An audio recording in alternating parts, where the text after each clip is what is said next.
Cam, I am muted. Hey, thank you. Sorry. All right, I got it, guys. I fixed it. Fuck. I see the thing moving. So thank you for letting me know. Thank you. Long time no see. Hope you guys are doing good. They're lying. Appreciate it, fellas. Yeah, long time no see. Hope everyone's good. Full swing. White boy summer. You know, it's going down. It's been fucking crazy. Summer's been fucking nuts, bro. Oh, shit. Holy fuck. Metro booming. Make it boom. Thanks, Kevo. 10 months, dude. Yes, we are going to do some knowledge transfer. Rack pull. Work is good. It's fucking slowing down.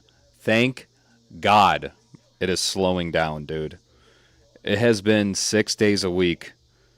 Fucking, like, since I started, basically. Since late, yeah, like halfway through June. So, June, July, August, like, they're fucking just now finally starting to do, like, optional weekends, basically. And I am so happy. Because, dude, I have been itching to fucking get to the range, make some fucking content.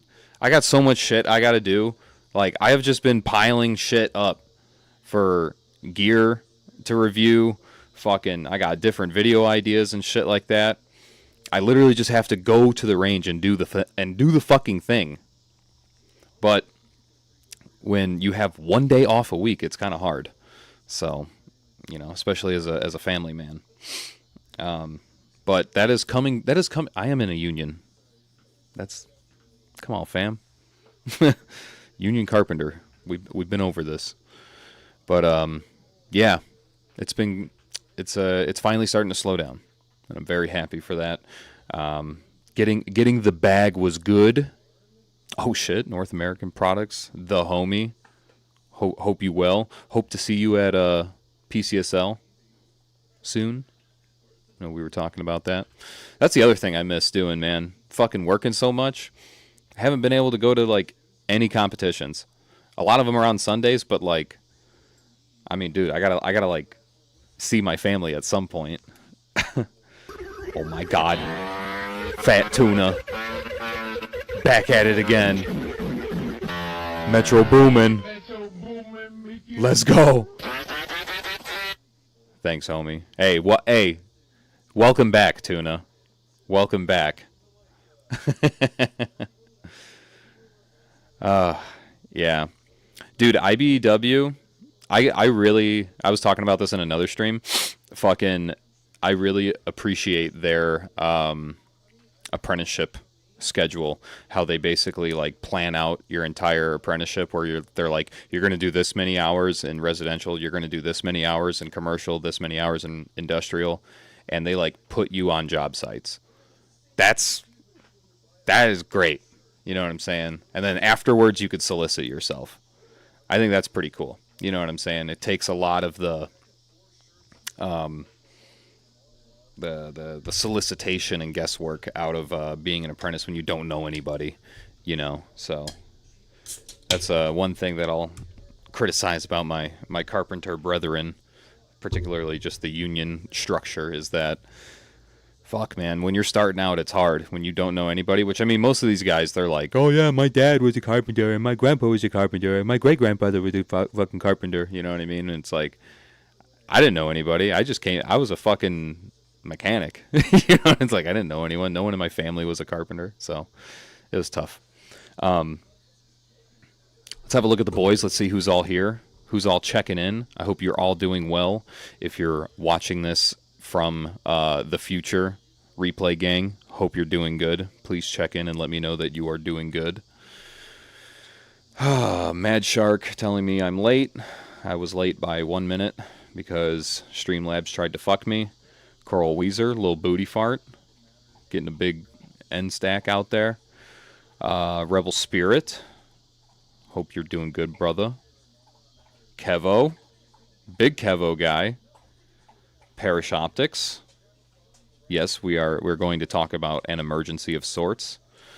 MRE Spoon, welcome back. Fucking, who else we got here? Lemon Grenade, hell yeah. I'm mad living the stream. That's good.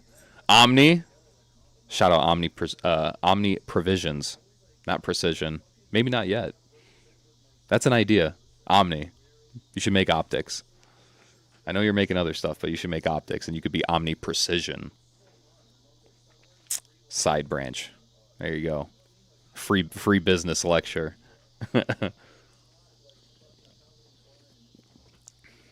Why do you look like that? I don't know. I think something's wrong with me. Coral Weezer, take the hat off. You're indoors. You don't want me to take this hat off, fellas. You don't want me to take this hat off. All right. For $2, I'll take the hat off, though.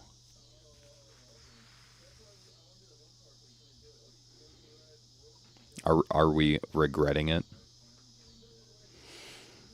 We're just going to put that back on. Bro, you look like a TikTok filter. What the fuck are you talking about? Is it because my tan line? Like, my face is tan, but my head isn't? Or my, like, glasses tan line? Yeah, there you go. See? No filter, dog. I just got a lot of bronzer on. I wore makeup for the return, you know. Ah, yes, SV. BB's for the boys. So, there is, Slime Your Barber. Dude, I don't have a barber. I don't need one. Why would I need a barber? I don't have any fucking hair. I have thought about, like, just as a joke, so, like, obviously, you know, I'm bald. No shit, right? But I still got, like, the Dr. Phil hair on the sides and on the back. I was thinking about doing a reverse fade. So it would be skin on top, and then that shit would just be, like, clean faded down into the sideburns and in the back. I think that shit would be tough.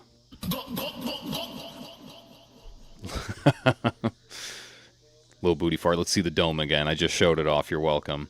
AppTac USA, $2 said, looking cute and orange. Very orange, yes.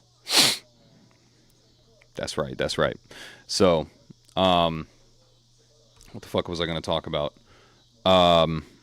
So yeah, emergency, right? The whole point of this stream.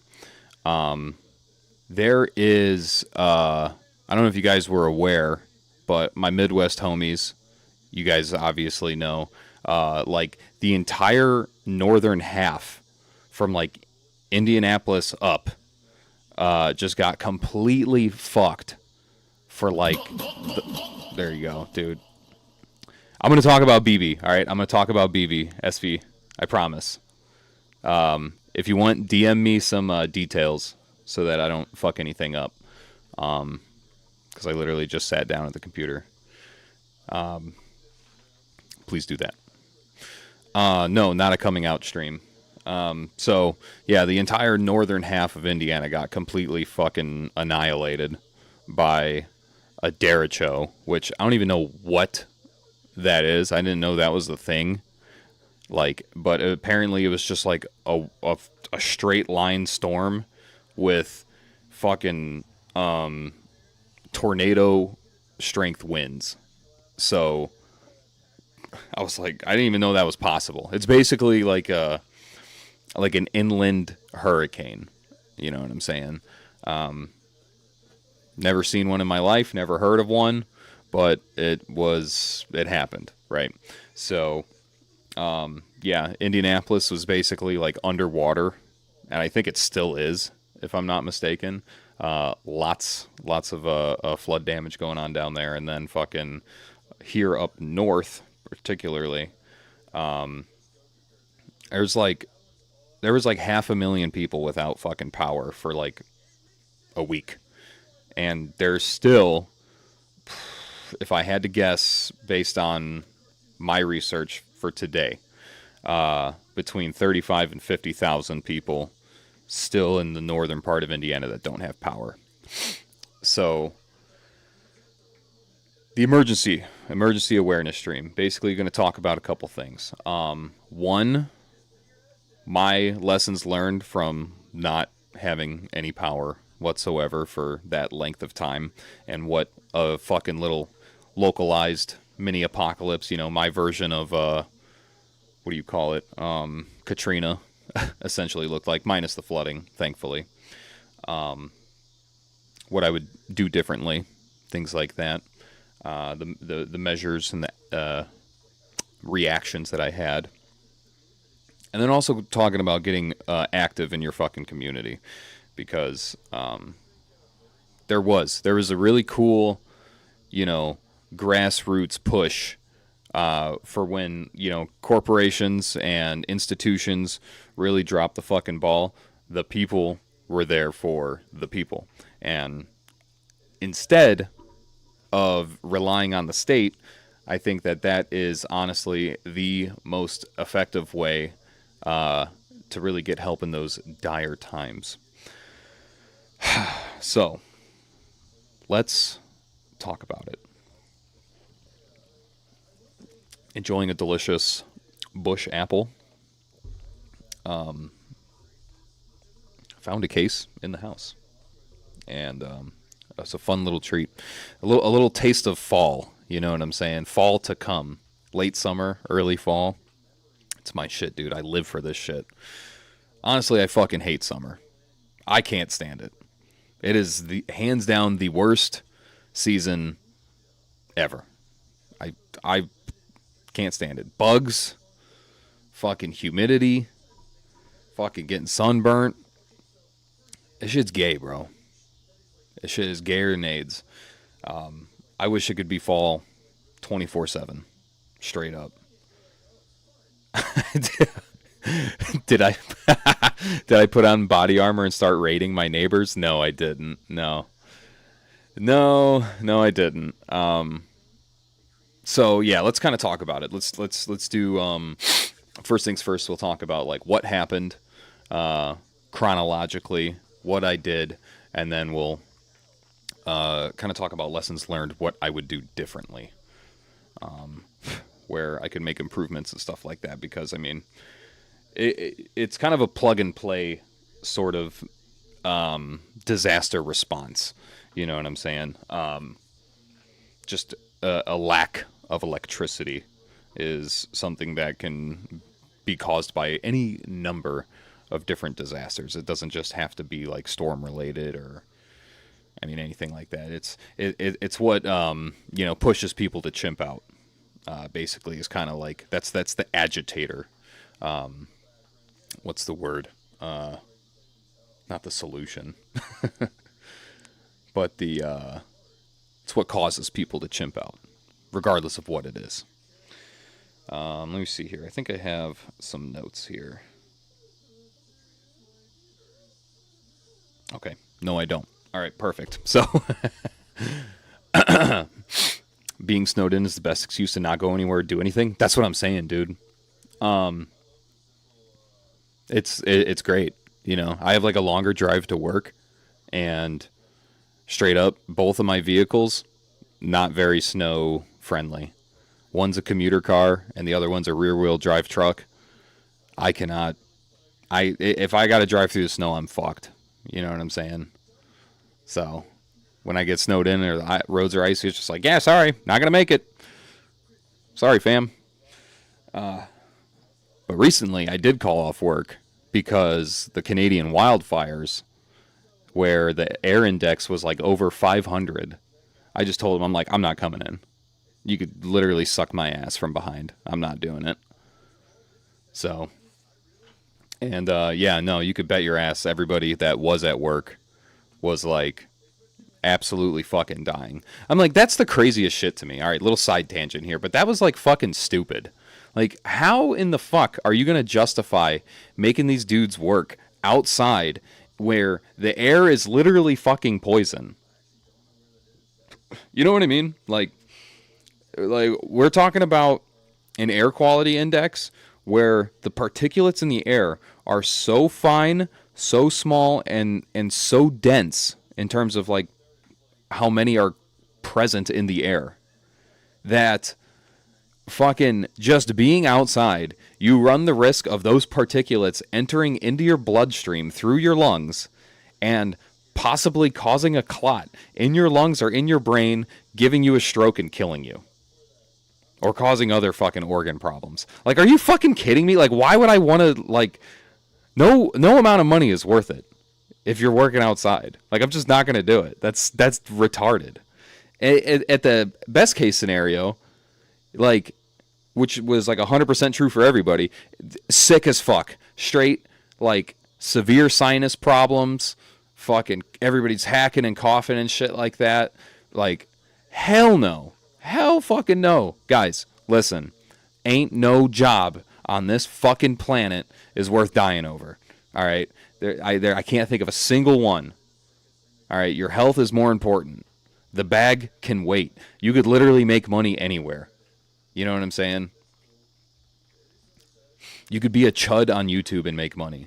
I'm a fucking living testament to that. Yeah, I'm not doing it. So, and neither should you guys. You know, take care of yourselves. Take care of each other. Type shit. Be that voice of reason. Be like, yeah, I'm not coming into work today, and neither should any of you guys. Because otherwise they're going to start expecting shit like that. What about Army? I mean, that's different. That's not like a job. You know what I'm saying? But even then, I wouldn't die for the Army today. Fuck no. What are they doing that is worth dying for? OG, how much do I have to PayPal you to play the BBs for Our Boys video on stream? Nothing. You don't have to do anything. I'm in support of BBs for the boys. We already talked about this. Unc, do you piss sitting down? Only if I'm pooping. If I'm pooping, then I'm absolutely pissing. I always pee when I poop, but I don't always poop when I pee. But if I pee when I poop, I'm sitting down.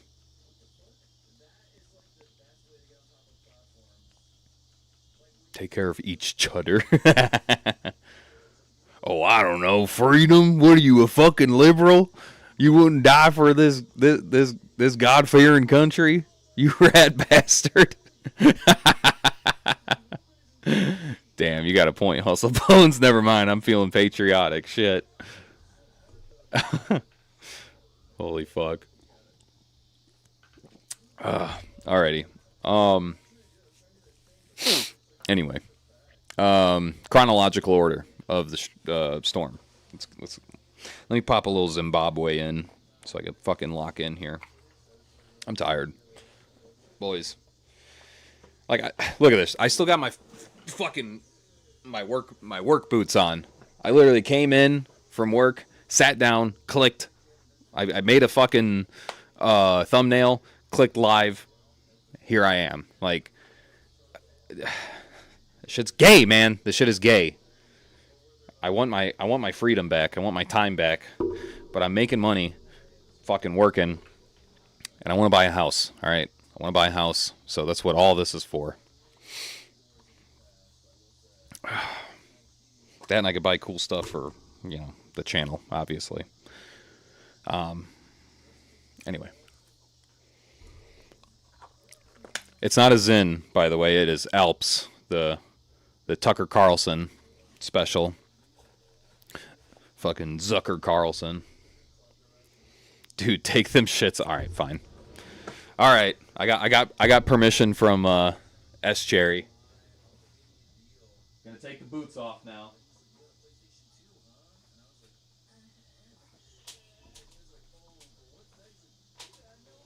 Ugh.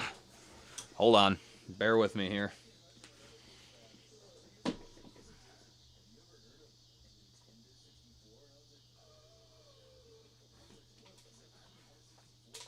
Oh.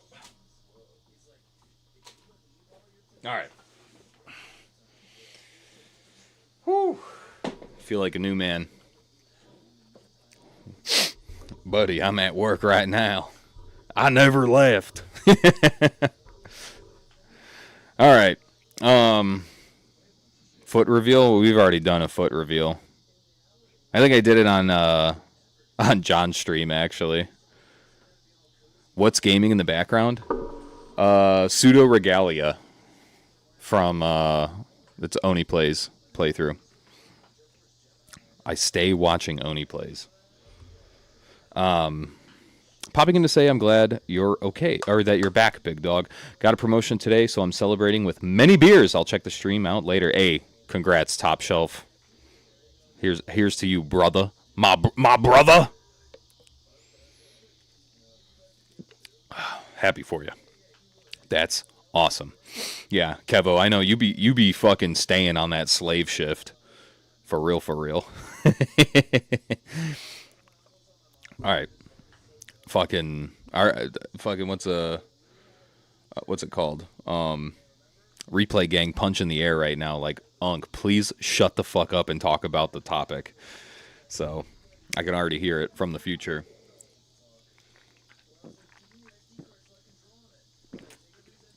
All right. Spitter has been made. Now we can talk about the storm. Okay, so for those of you not in the Midwest, what happened here was fucking crazy, dude. I have lived in the Midwest essentially my whole life. 30 years. Yeah, 27 years, because 3 years I spent in Hawaii. You know what I'm saying? And I experienced a fucking a monsoon over there. That was crazy too. But this was worse. The shit that happened here recently was literally worse than a fucking like Pacific monsoon. And first time not being replayed. Hey, Tap Rack, honestly, truth nuke. Get this man a true. Chat, give him a true. Or truth, your choice. Spell it right. So the storm, it was like, it started out like any other day, all right? It was fucking Wednesday, my dudes. I was at class for my apprenticeship, and fucking, like, we were just chilling, you know what I'm saying? Business as usual. We took a break. It was sunny outside. Came back in, you know, started going through some shit, you know, on the whiteboard. And fucking dude, it just like got pitch black outside, like straight up out of nowhere. Yes, Steadley, we're talking about the emergency right now. Talking about the Derecho that just happened in the Midwest. So, fucking like just sitting in class, and it was just like over the course of like 10 minutes, it was like pitch black outside. We're like, that's not good. Like, I knew it was supposed to rain that day, but didn't say anything about like crazy ass storm or nothing. Probably got fucking pack-a-punched by fucking CERN or some shit. I don't know. But yeah, got super dark, and then like 5 minutes later, dude, like everybody's fucking phone started going off. Fucking EAS alarm shit. And it's just like, oh fuck, there's a tornado warning. And we're just like, I'm like, what the fuck? Okay. Not super uncommon here. You know, I fucking live in Tornado Alley, so I'm kind of like used to it. But like, as far north as I am, tornadoes are not that common. They usually, you know, it's a big cloud system, and once it hits Lake Michigan, it like just gets destroyed, or it gets sucked into Lake Michigan.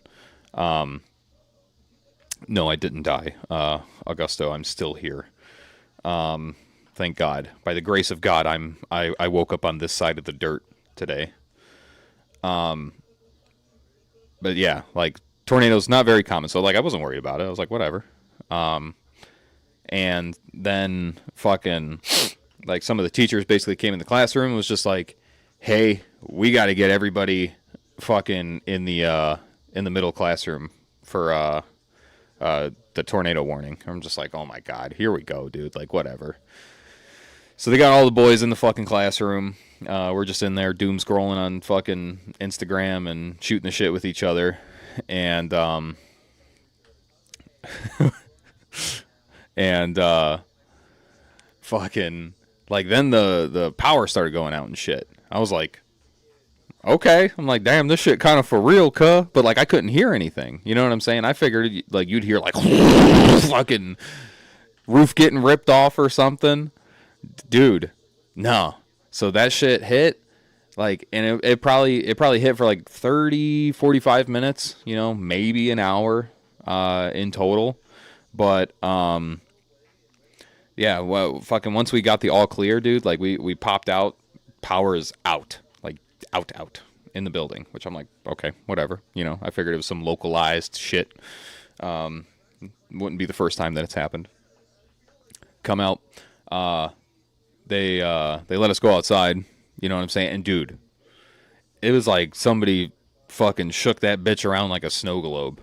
Fucking trees laying down everywhere. Fucking part of my bumper got fucking ripped off on my car. Like, I was like, dude, what the fuck? Like, what happened out here? And fucking I you know, texted my wife, uncleoji, and I was just like, I'm like, babe, what the fuck's going on? And she's like, oh, power's out. I'm like, oh, like, let me like paraphrase. Where I was a county, like almost 2 counties away, and she was telling me that the power was out at the house, and it was also out at the school. So I'm like, okay, well that's gay. You know what I'm saying? Fucking me and the boys, they let us go for lunch, which is kind of funny. They let us go for lunch, and we go hit the damn Culver's Peak. By the way, we hit the Culver's, and that bitch was dark.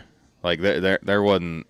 There was a bunch of people in there, but they weren't doing dick. You know, they were lesbian maxing because they were not doing dick. And so I'm like, okay, well, everything's fucked. So we just went back to class, and they let us go. They're like, all right, well, go home. We can't fucking do anything without power. So I'm like, all right, well, that's fun. Holy shit. 1 million notifications at once. Hold on.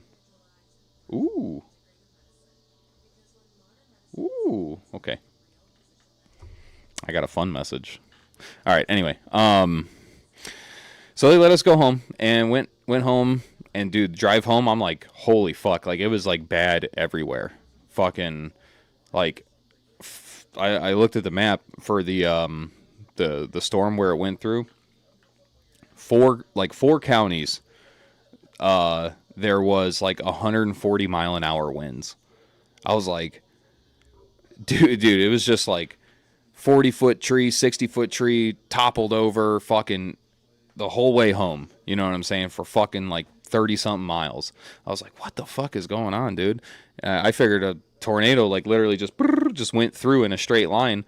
Come to figure, it was like fucking, it was a 400 square mile area that was affected. From fucking eastern Illinois to the southern portion of Michigan, and the furthest portion, like by like South Bend, Indiana, which is directly south of Michigan. Totally fucked. Power out everywhere. Fucking tons of fucking storm damage. People's houses fucking caved in. Roofs ripped off. Dude, it was bad. I was like, oh, what the fucking like in like 30 minutes all this shit happened. You know what I'm saying? Like, and I didn't even realize it was coming. Like, I saw that there was a warning for a storm, but it was definitely not like, hey, this is gonna fucking break everything kind of warning. You know what I mean? Like, there was no, basically what I'm trying to say is that we knew that something was coming. We had no idea that it was going to be that bad. That is going to be a lesson to be learned, to be talked about in a little bit. I got hit with some 110 mile an hour winds. House got fucked. Maryville. Dude, yeah. That's what I'm saying. Porter County, Lake County, Jay, LaPorte, fucking Jasper. Everybody got fucking screwed in like northern Indiana. It was bad. It was real fucking bad. Yeah, so Yeah, I drive home and I'm just like, all right, well, fucking, we're gonna party like it's 1899, I guess. Didn't know if I still had to go to school the next day or whatever. Like, and that's kind of what like was the interesting thing was just like, there was this just like actual. Yes, this was last week. Or yes, last week. So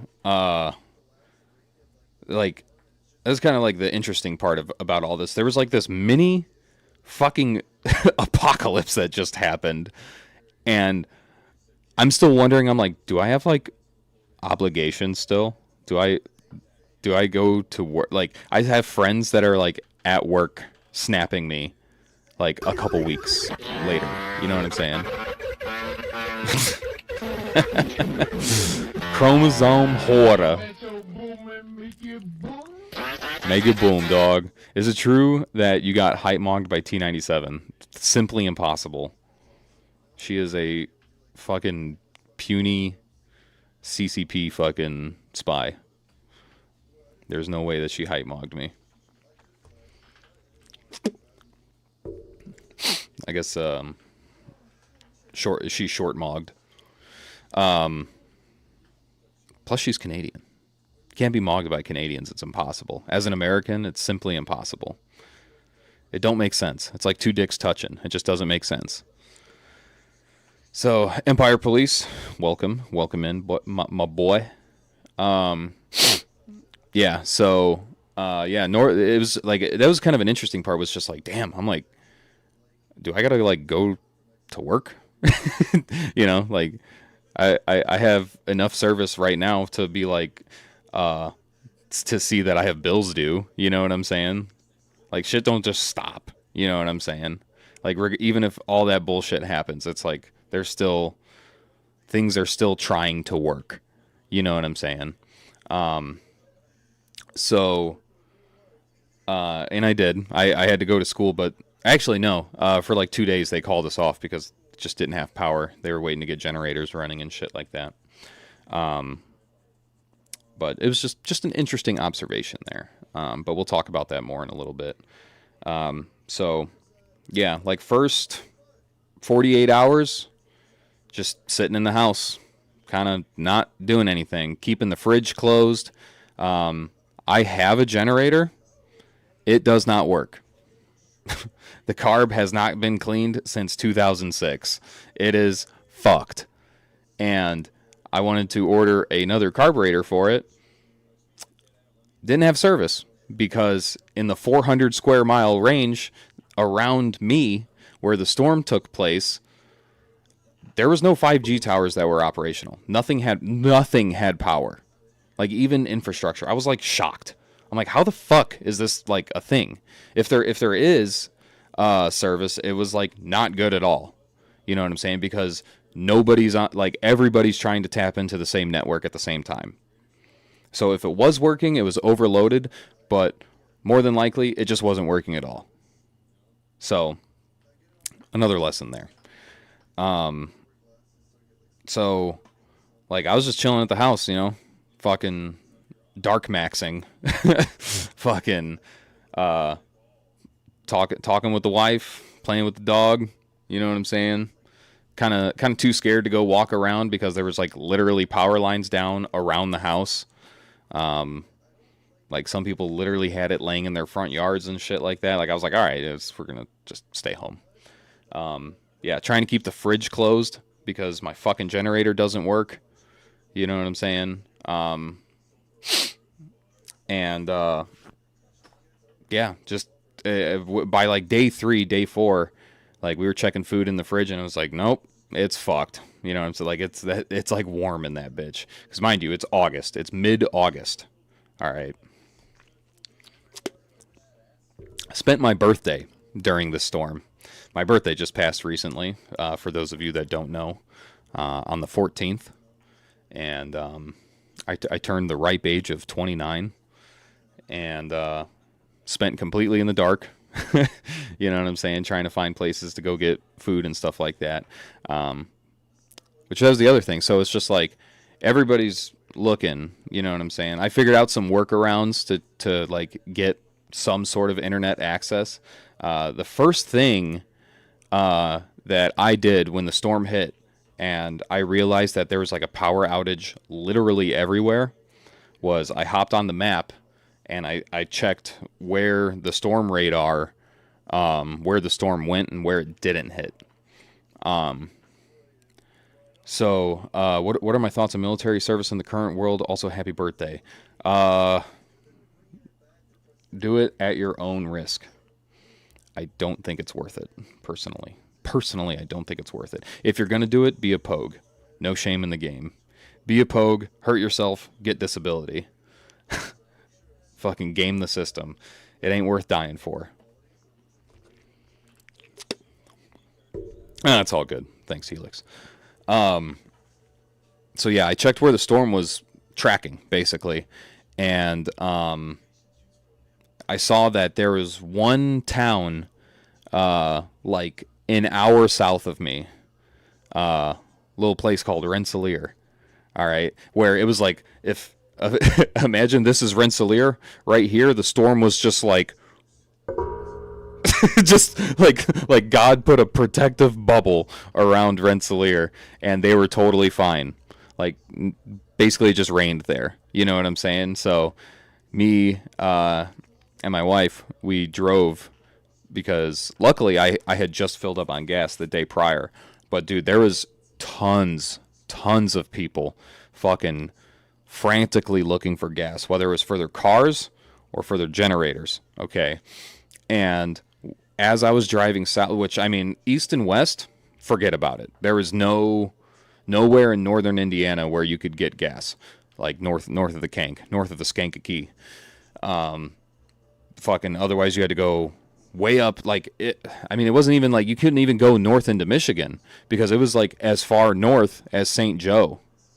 That's a fucking trip. That's like far.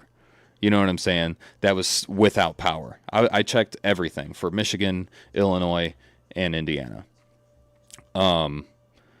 So fucking, I'm like, all right, well, we got to go down to Rensselaer just because I'm like, we're going to charge all of our portable stuff. You know what I'm saying? I had gas in the car, so like I was fine there. I topped off while I was there, but like you could see like on the highway, the exits and stuff like that, fucking right before you got to Rensselaer was just like mile long lines type shit. Like it was fucking like you were going to be waiting a while if you went to those first gas stations and stuff like that. So yeah, again, another pin that in your book real quick because we're going to talk about that again later.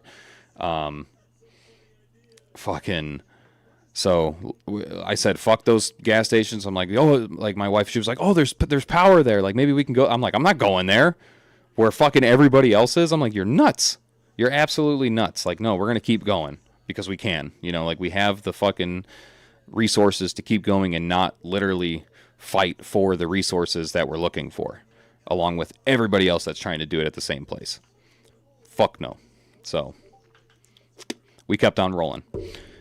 Got to Rensselaer, sat at a little fucking ho-dunk ass bar, charged all of our portable shit, downloaded some stuff to watch on phones and whatnot just to pass time. You know what I'm saying? Hung out, had dinner, drove back. And you know, the preceding days in total, I think we didn't have power for 7 days. Didn't have any power in the house or anything like that. Asterisk. Power wasn't restored for 7 days. The neighbors came through. They were cool as fuck. And they were like, hey, if you got an extension cord, fucking, you could run that bitch to your house if you just want like a fan or something like that. You know what I'm saying? Like if you need some small shit, like they were running all their, their fridge and, their freezer and stuff like that. So like I wasn't going to be an asshole and, flip the breaker or anything. So we at least had a power strip after 4 days. You know what I'm saying? They were able to acquire a generator. And that's the other thing. fucking day, like, 1, not day 0, but day 1, there were fucking lines out the door at Home Depot, Lowe's, Menards, Walmart, fucking Meijer, like anywhere where anybody could get a fucking generator. People were like hounding after them. They would go out of stock before they hit the fucking shelves. People were like waiting on shipments to come in. Luckily, there was, the businesses there, they were good for like understanding that there was going to be like a big push for this shit. So they were just shipping shit in like constantly. Like there were shipments coming in like 3 times a day. You know what I'm saying? So like people had opportunities to do it. But I mean, like, you gotta understand, like, early on, like, I literally heard, like, there was people fighting for this shit. Once power started getting restored periodically, because it didn't all come back at once, you know what I'm saying? A big 400-mile wide area, like, the fucking utility company doesn't have the manpower to be able to restore power like that by itself in a timely manner. So they were literally pulling in linemen and shit like that from, like, Kentucky, Ohio, Michigan, Illinois. Like, they were pulling dudes in from fucking everywhere just to try and get everything going as fast as possible. And like the earliest places still like went without power for like 5 days. You know what I'm saying? So, and once power started coming back, they were focusing on like infrastructure stuff and goods and services. So like gas stations and whatnot. And once them gas stations started popping up, dude, again, swarming them. People were fucking swarming it. You know what I'm saying? So, and I've talked about this in other streams, okay? Here we go. First knowledge transfer here. And I'm glad I stuck to it, because it saved me a fucking headache. You know, the goal with preparedness and stuff like that is it doesn't have to be like the box is checked when you could survive indefinitely. Obviously, that's fucking like pipe dream shit, but just realistically, that's just not a real goal that most people can have. You know what I'm saying? So you start small and you work out, right? You try to square yourself away so that you could survive in your house for a week. Now, what does that look like? Is it food in the fridge that can feed you for a week? It can be, but what if the fridge doesn't work? Well, do you still have a week's worth of food? Probably not. Probably fucking not. What if you have a fucking electric stove? Then you're fucked. Then you're literally fucked. I have a gas one, luckily, so it's like at least I could cook shit. You know what I'm saying? But like, it's more than just having the shit. The cat's sleeping. Cat's going night-night, right? Right. The lamp. There we go. He's eeping. Shit. Okay. Yeah. Canned food. Canned food's great, obviously. It's cheap. Wouldn't recommend it for super long term. I would have been fine for a week on canned food. But like if you're talking about like a month of eating canned food, like dude, you might get sick simply because of the sodium content. Just something to consider. You know, these are the things that you have to weigh out. It's like, it's not just like the simple rules of 3, you know, food, water, and, you know, defense. Everybody, you know, plugs defense into there, or medical and shit like that. But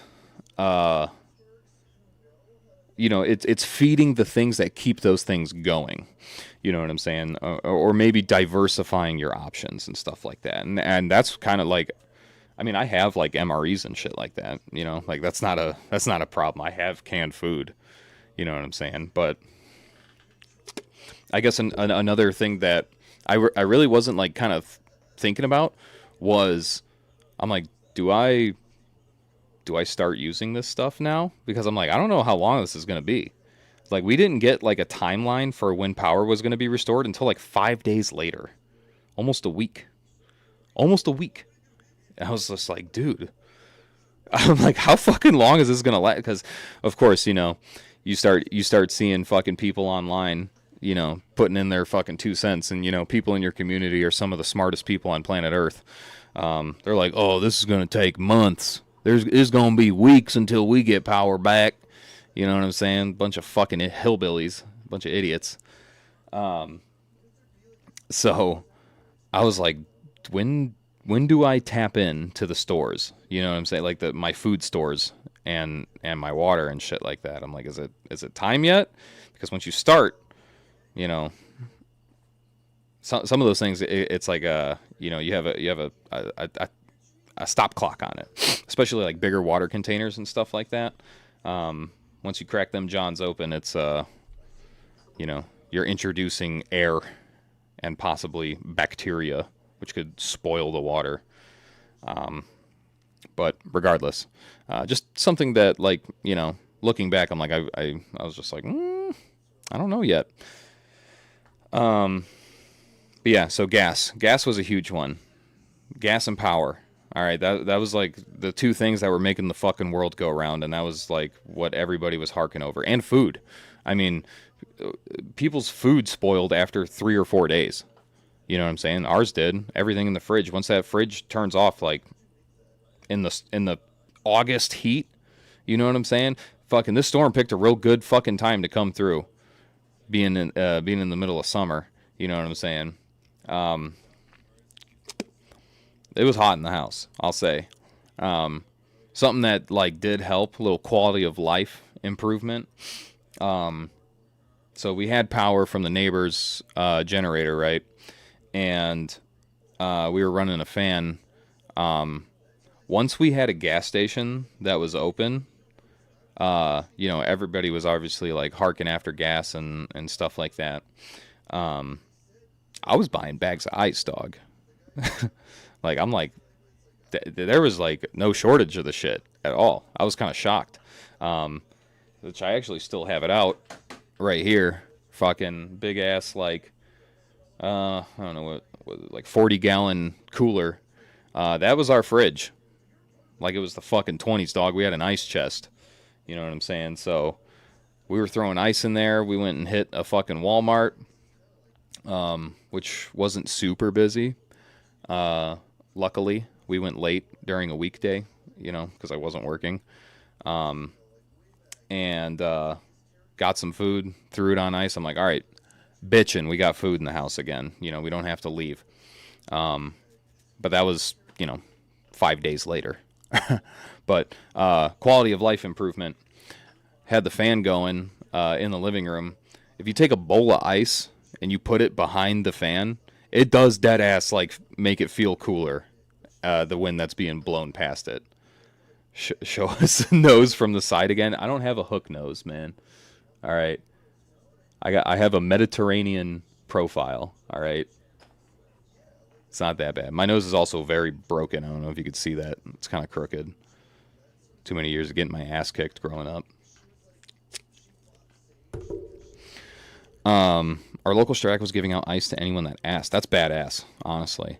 And yeah, you know, like that. I was gonna say, a lot of these like local communities, like businesses and stuff like that, them motherfuckers were stepping up, like without any fucking incentive other than just to help people. It was badass, dude. Fucking, you were seeing food drives. It was just like, hey guys, breakfast, lunch, and dinner. We got hot food. Fucking come and pick up a plate. You know what I'm saying? If you can get here, you can get a plate. And that kind of brings me to my next point, which I'll talk about in just a second. But like towards the end there, you know, like we started seeing like businesses starting to come back first in terms of power being restored and whatnot.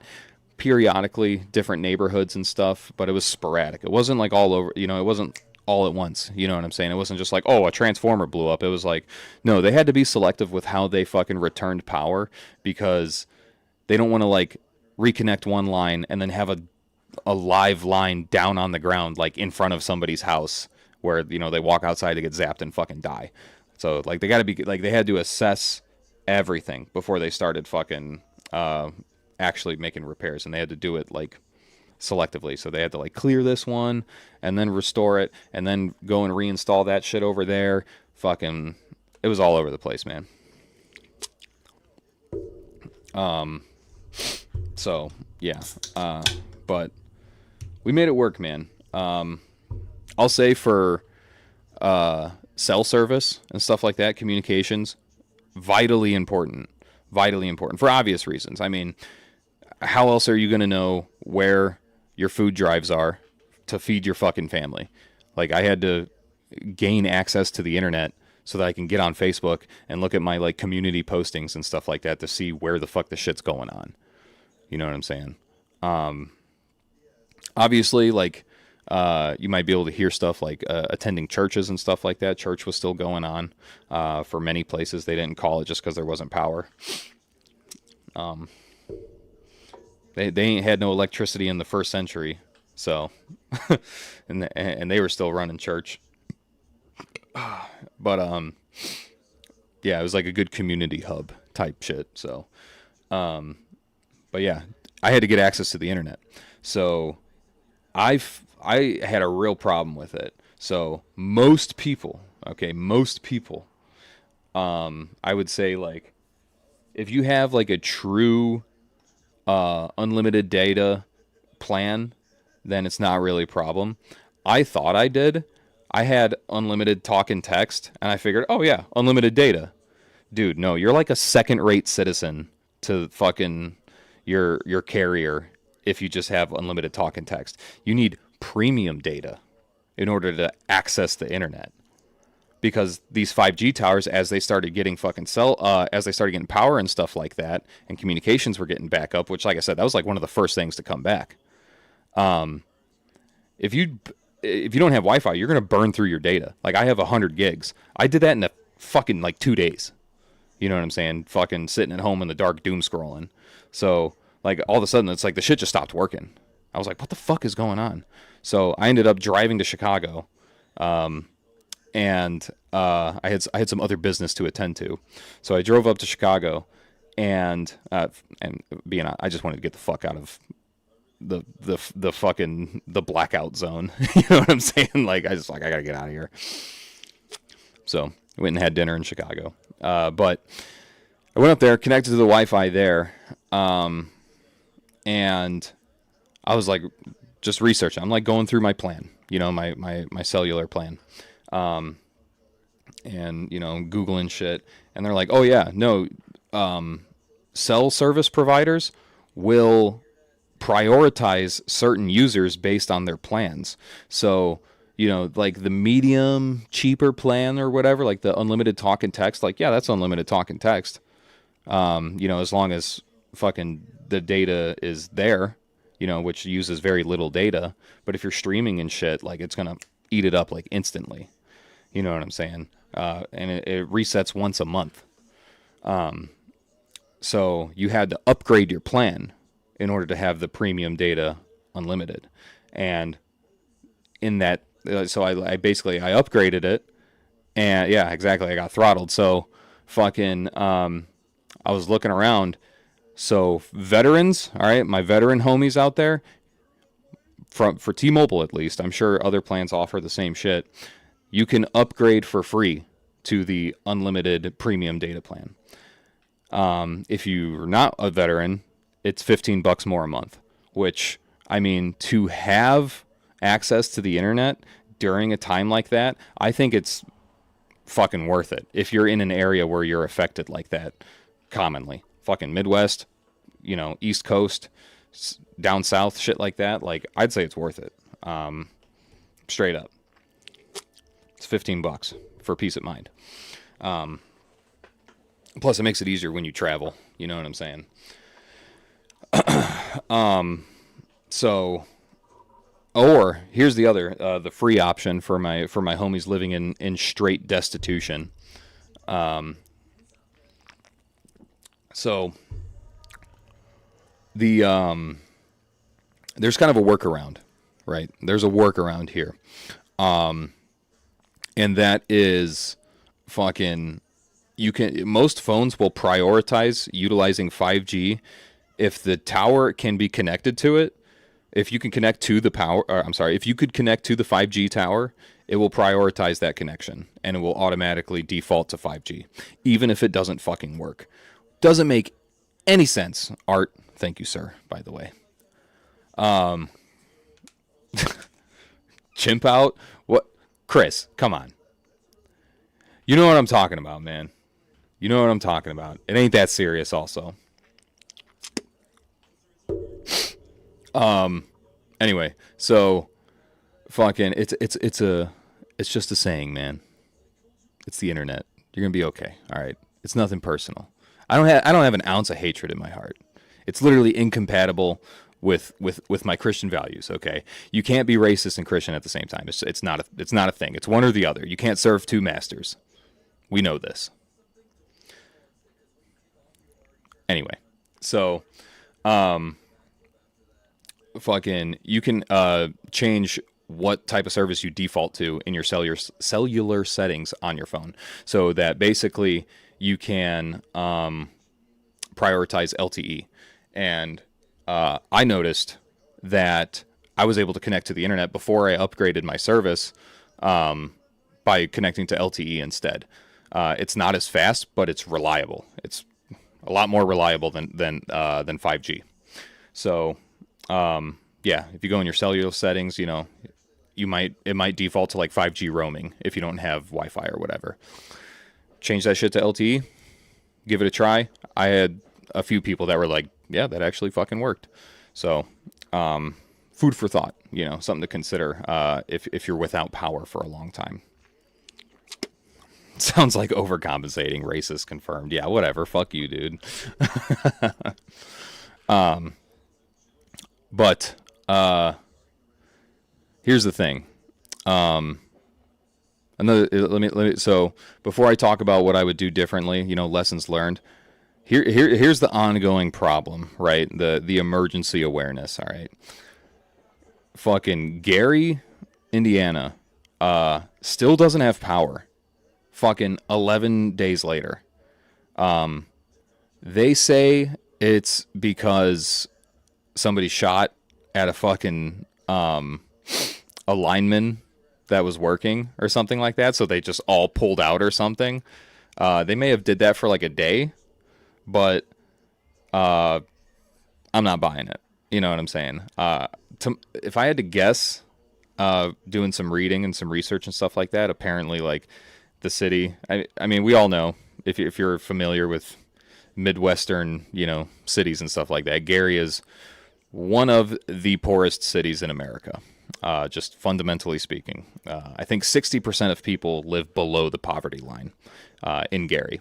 It's not easy. I lived in Gary for almost 5 years. It's a very, very poor city, very poor infrastructure, a lot of crime. You know what I'm saying? Like it sucks. It sucks. It's sad. It was once very good, and now it is not. But yeah, they still don't have power, and I think it's because instead of just reattaching like downed lines, the wooden poles or whatever are so fucked up. Apparently they haven't been replaced in like 50 years. I'm like, what? So like whenever they did make a repair, like during any other regular storm or anything like that, they would replace that whole pole and then reconnect, you know, wherever it was damaged. But the thing is that there were so many downed lines in Gary that now they have to do that to all of them. You know what I'm saying? So they're like going through and replacing hundreds of fucking telephone poles, like the wood ones, you know what I'm saying? And it's taking fucking forever. But like the weird part is that like even in the places that they're repairing it, it's like they still don't have power. Like it's like all of the entirety of Gary still doesn't have power after 11 fucking days, dude. 11 fucking days. That is ridiculous. You know what I'm saying? Like this is like some Flint, Michigan shit. It's just like, what is going on? Why are these fucking, like, why are they making these people wait so long? So I was praying on it today, as a matter of fact, and I'm gonna do a cookout. I'm gonna do a cookout in Gary. Try and feed some people. You know what I'm saying? I got brothers and sisters in Christ in Gary. There's children. There's literally, this is what fucking pisses me off, man, is that there's children there in Gary. There's like, what is it? There's like fucking 60,000 residents in Gary that don't have power right now. You know, like that. My number put it at about 35 to 50,000, but that's like being generous. You know what I'm saying? On the favorable side, that don't have power. Fucking no gas. No, like the fucking community centers don't have power. Gas stations don't have power. The fucking grocery stores don't have power. Fucking nothing, dude. Nobody has fucking power in Gary. So it's like they can't even go out to get gas to go somewhere else to fucking, like, beyond being poor as fuck already, which this isn't like a dig at anybody in Gary, because it's just like, you know, nobody can choose the condition that they're born into. You know what I'm saying? Like, well, just, I guess I live in Gary, you know, that's where I grew up. So fucking, you know, they just don't, they don't have the fucking money or the infrastructure to actually fucking provide for themselves. Meanwhile, you got everybody else that's around Gary right now that has power, and they're just sitting on their fucking asses not doing anything. So if the state isn't going to fucking take care of them, who will do it?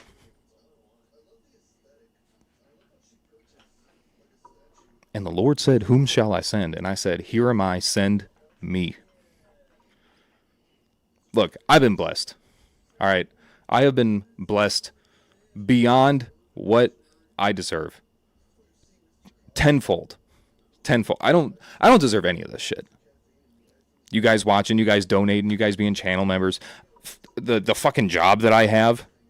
You know, like, I'm fucking nobody. Nobody special.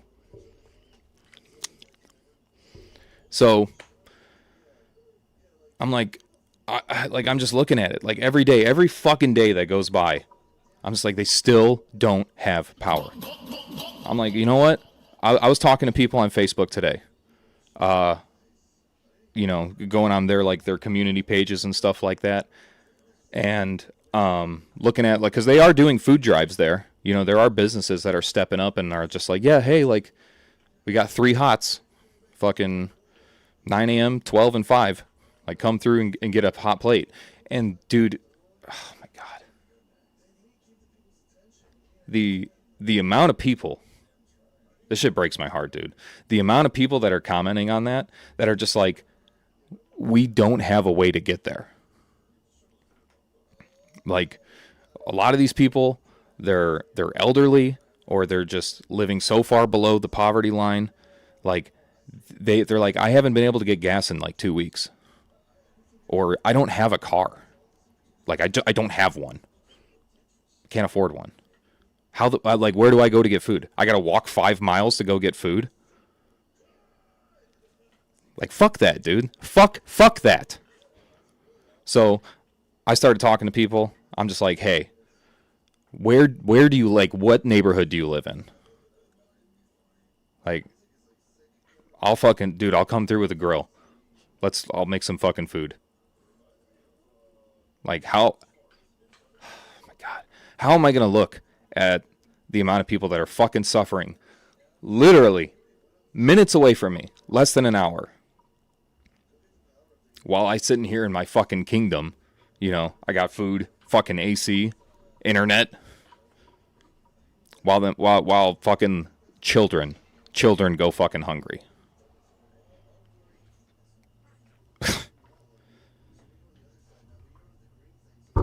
Like, if you call yourself even an iota of a decent man, you should look at that and be like, yeah, like, we got to do something. Like, people, the people need to do something to come together and fucking help each other. Oh my God.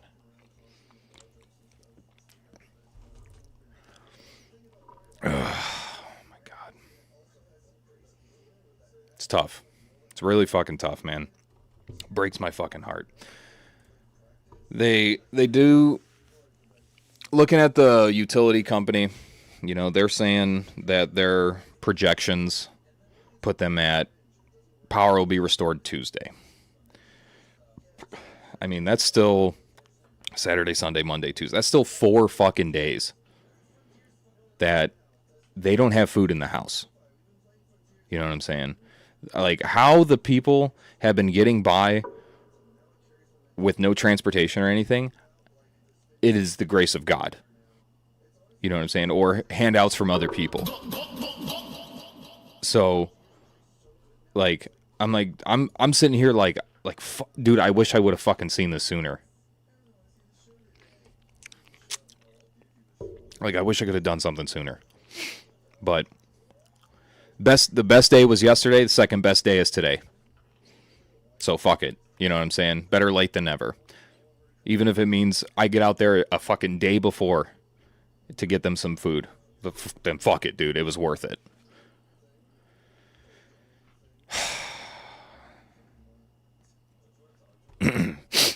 Art Vandalay, 1999. He says, Glizzy money for them Gary kids. Thank you. Yeah. Guys, I didn't say it yet, but any of the money that gets donated tonight, I'm buying food. I'm going to Costco tomorrow. I'm going to buy food, and I'm going to fucking hit the streets, and I'm going to go grilling.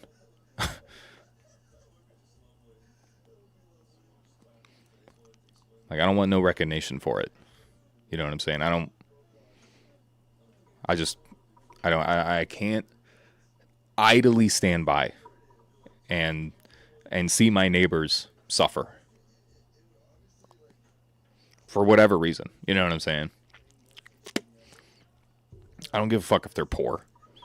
I don't give a fuck if they're black. You know what I mean? Like, it doesn't fucking matter. I got brothers and sisters in Christ over there that are living in destitution in the fucking 21st century. Because people in high places don't know how to fucking, maintain a fucking community. So it's like, okay, well, where they fall short, we'll fucking rise up to the occasion. Fuck it. You know what I'm saying? Oh, my God.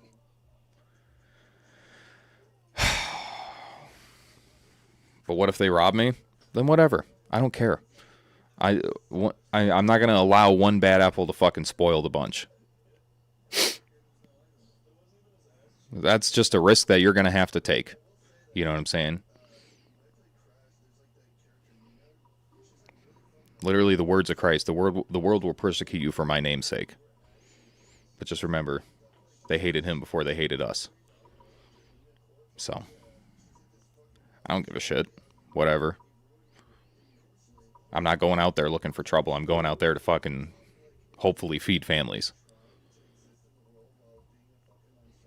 That is the fucking SHTF moment. You know what I'm saying? Fuck it.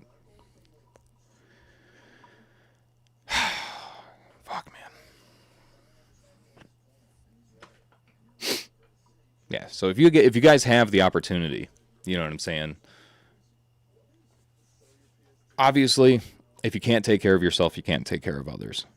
Vitally important that you square yourself away first. That's why we do what we do. You know what I'm saying?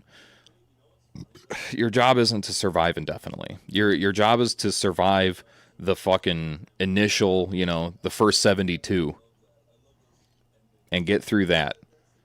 And then if you have the capability to fucking help other people, do it. Just do it. It's going to make everything else better. You know what I'm saying? What if they rob you? They're probably a lot less likely to fucking rob anybody if they're not starving. Like, have you thought about that? You know what I mean?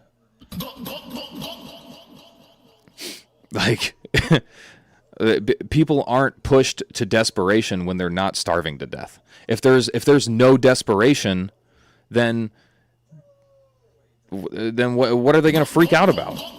You know?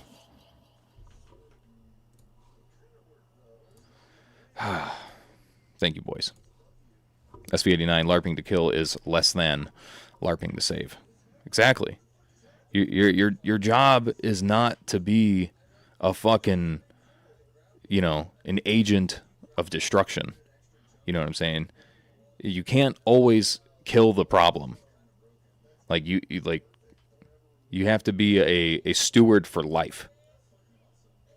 Guide people towards the peaceful route, the peaceful option, the one where a community prospers instead of suffers. Check your fucking priorities, man.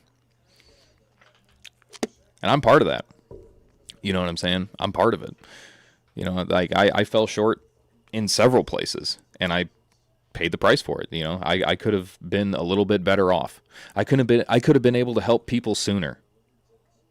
But I had to square myself away first. And I got lucky. You know what I'm saying? I got fucking lucky. So, with that, yeah, the real enemy is apathy. That's what I'm saying, dude. Listen. Yeah, I know. I said chimp out earlier, and that's not a very PC sort of thing. But like, I have nothing but love for my fellow man, my brothers and sisters out there. You know what I'm saying?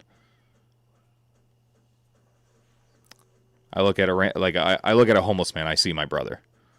I see a fucking, you know, a single mother struggling to get by. That's my sister. That's the kind of love that you need to have for people, as stated by Christ. You know, whatever you did for the least of these, you did for me.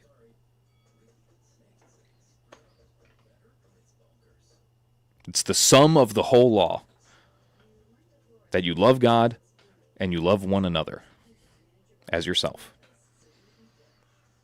If you can do that, you congratulations, you broke the fucking chains. You know what I'm saying? So, the real enemy is apathy. Just don't turn into the next Kyle Rittenhouse. No. Kind of different circumstances. I'm not walking into a protest. I'm walking into something where the problem is kind of obvious. People just haven't eaten. So I'm bringing food. You know what I'm saying? Like, I'm not going in there with an AR. I'm going to have my EDC, which whatever. But I'm going to have a grill. I'm going to have some food. I'm going to bring my cross with me. You know? Because I don't want to... I'm not letting any the glory go to me. If people want to come up and thank me, I'm going to be like... It's his work. My hands. All glory goes to him.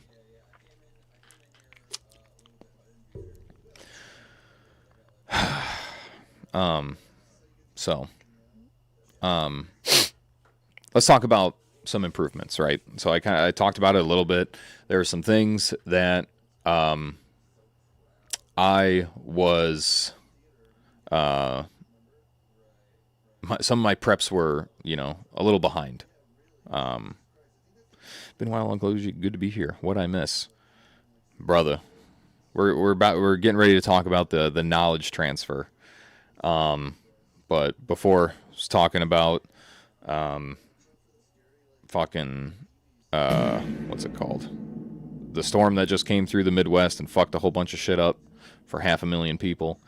How I went through it, kind of chronologically, and talked about the situation in the ongoing situation in Gary, and my plans for that.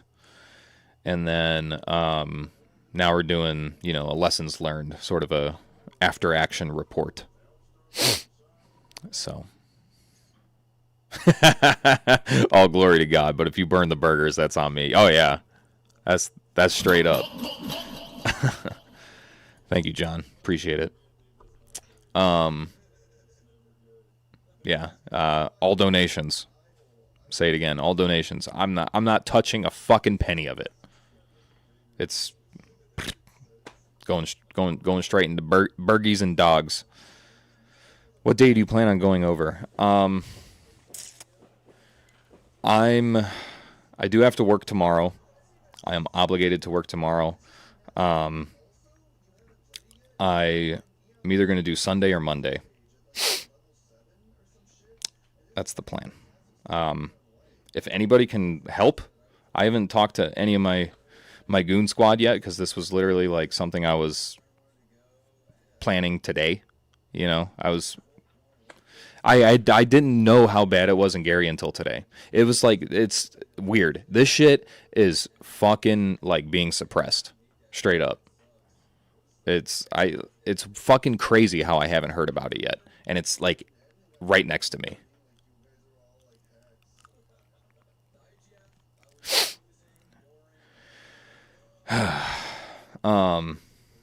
Yeah, no, they do got me working the weekends. But like I said at the beginning, that is coming to an end. So I will have my weekends back very soon.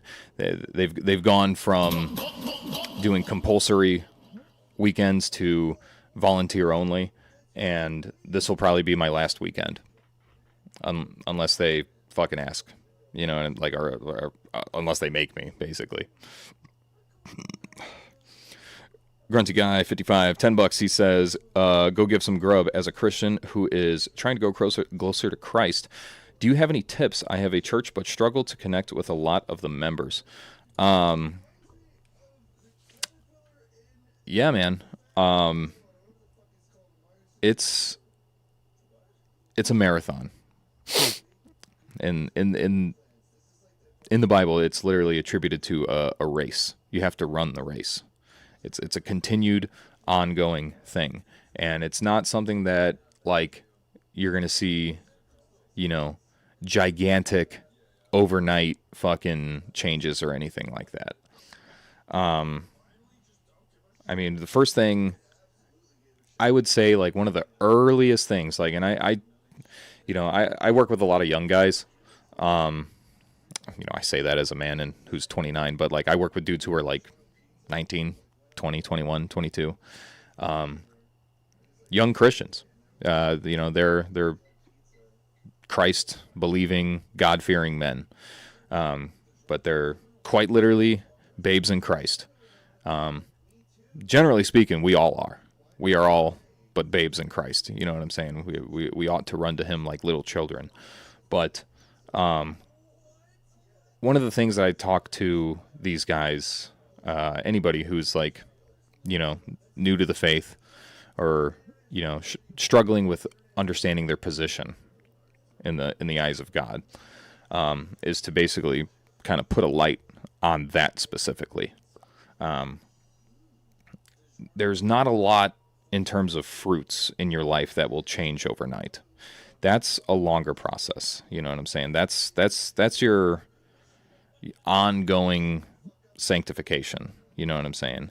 And nobody on this side of heaven is going to be 100% sanctified by the time they get to heaven. That's just not, it's not going to happen. When you're in this flesh, there is going to be lingering sin in your life. That is just going to be a thing.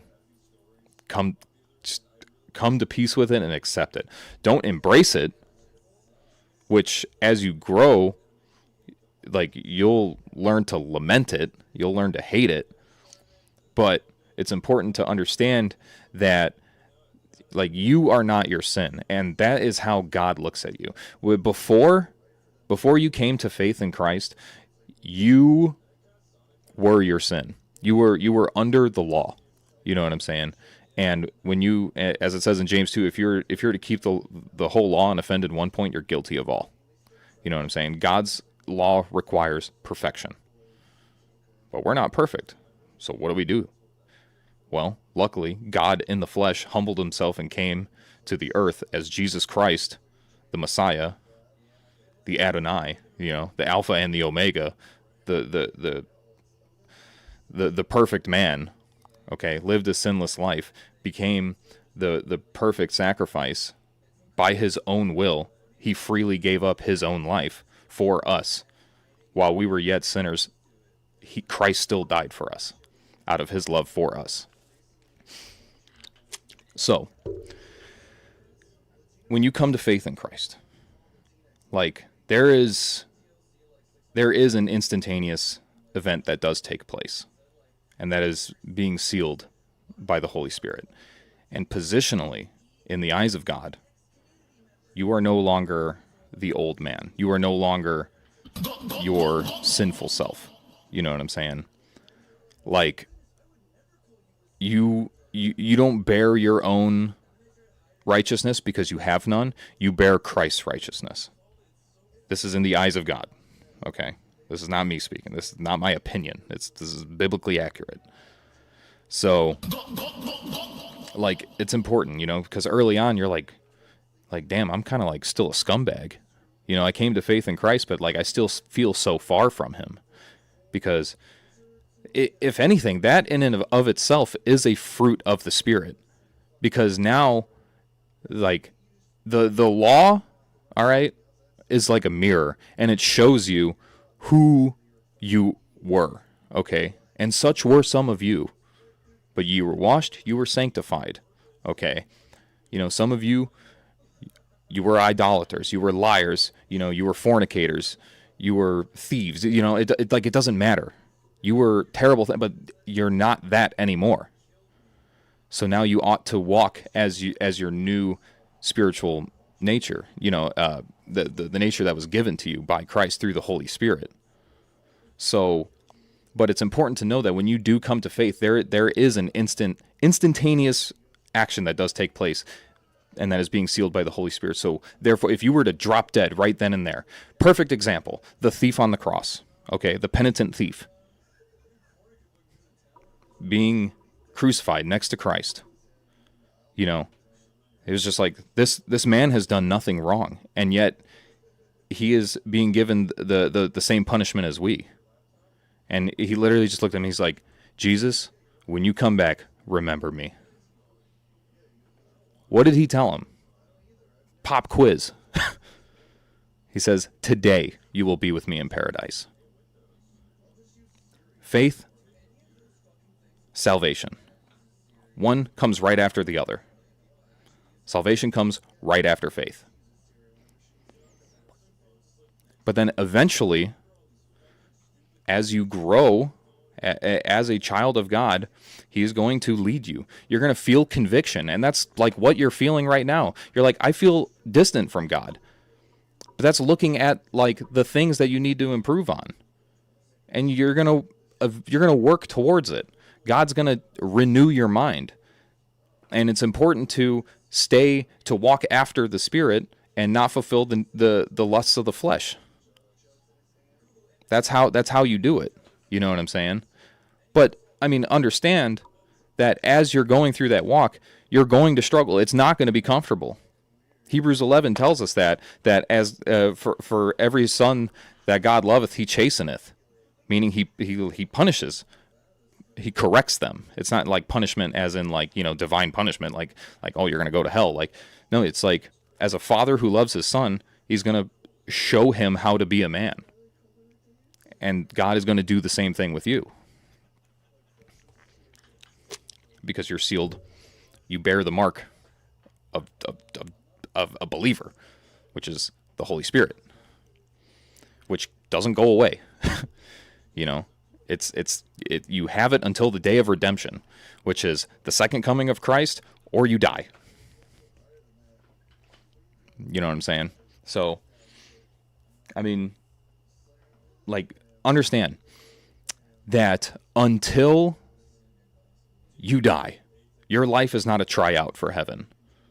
There's nothing you can do to earn your way there, or to like make extra sure, you know, oh, okay, I believe in Jesus, but, you know, now I got to really be on my best behavior, you know, just to make sure. Listen, Christ either did all of it or he did none of it, because you don't get to share in the glory. Who needed saving here? When you stand before the judgment seat of Christ, you know, either in the second coming or after you die, who are you putting your faith in? The Savior, Jesus Christ, the Son of God, or the sinner, yourself?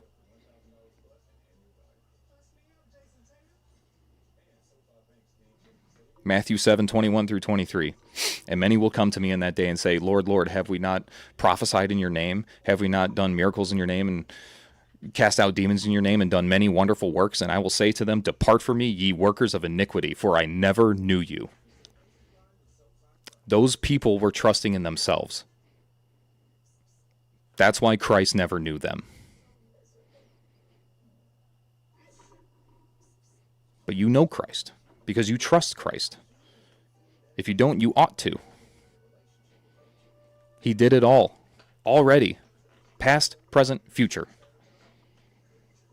Bore the sins of the world upon himself, paid the debt with his one-time atoning sacrifice.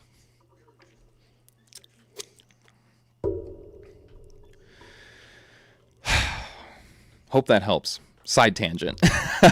But that stuff's important to me too, man. You know, I want to see the homies in heaven. I really do. It takes faith, you know. SB89, $2. He says, hit me up. I'll bring guys and tools. Sick. Delectable Dysentery donated $20 and said nothing. Very based. Romans 13:10. Love does no wrong to a neighbor. Therefore, love is fulfilling of the law. Amen to that. Yeah, that's a point that gets like reiterated multiple times in the Bible. Love God, love your neighbor. That's how you fulfill the law. Rat Pit, he says, yes, every spiritual upgrade only goes one way. You can't ever lower yourself again because your nature won't allow it anymore. Yeah, the old man is dead. The old man is already dead. In the eyes of an eternal God, like the time that you have on earth, you're already dead. You know what I'm saying? It's just a matter of when.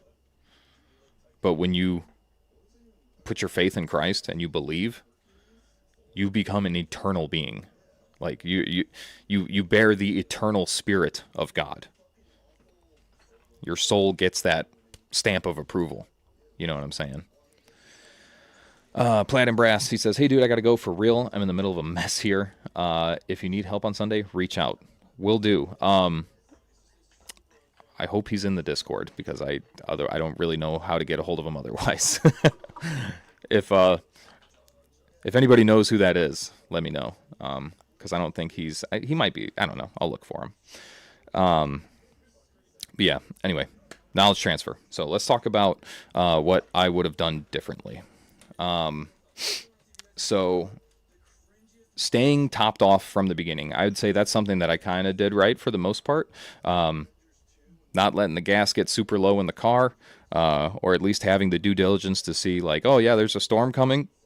Maybe I should just top the gas off in case I gotta leave. I mean, because that's real as fuck. I mean, it doesn't even have to be a gigantic storm the way that it was. If a tornado comes through my neighborhood, I'm getting in the car and I'm fucking leaving. Like, I'm not staying in the house. If there's a tornado warning in my area and it looks like the storm is going to pass through my area, then I'm just going to fucking go. Like, why am I going to risk it sitting in this fucking toothpick house? You know what I'm saying? Like, this shit's going to turn to fucking splinters if a tornado comes through it. So why the fuck would I risk it and wait here? You know what I'm saying? I'll throw the family in the fucking whip. We're going to go stay in a hotel or something.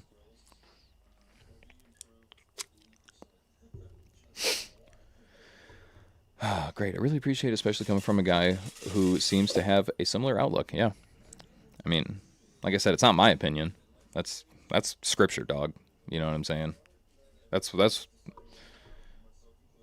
the book of John tells us that ye may know. I write to you that ye may know that you have eternal life if you believe in the name of the Son of God.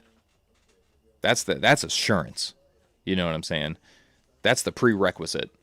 You believe in Jesus, you can know that you have eternal life. And it even says, I can't remember which book, but it says, for every man's work shall be tried of what sort it is, whether it's hay, stubble, stone, or whether it's, precious metals, gems, or crowns or whatever, I think is what they say. And even if I'm totally paraphrasing here. I'm probably going to butcher this, but it's like, even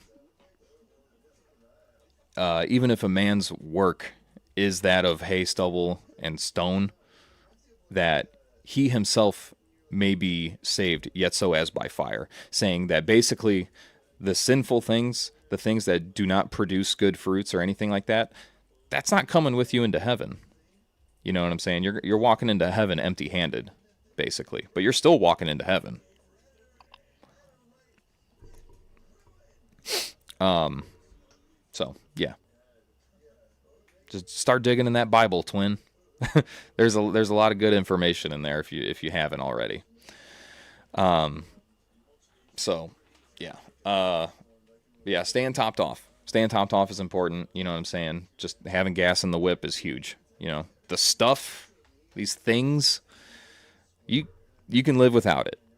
You know, all things considered. Like if it's a localized problem, just get the fuck out of there, man. You know, it's not worth it. Take the important shit and fucking leave. So, but you know, there are some stores that like I could the store, and I say stores as like, you know, things that I keep in storage, that I could have kept plussed up, that I didn't. I had extra gas here, which was good. I ran low on some of my more shelf-stable food because I've been rotating it out just because it's kind of getting close to its shelf life, and I haven't upped on it. You know, I've been putting my money elsewhere. Been doing very very busy summer. You know what I'm saying? Just haven't really been focusing on it, and that was a mistake.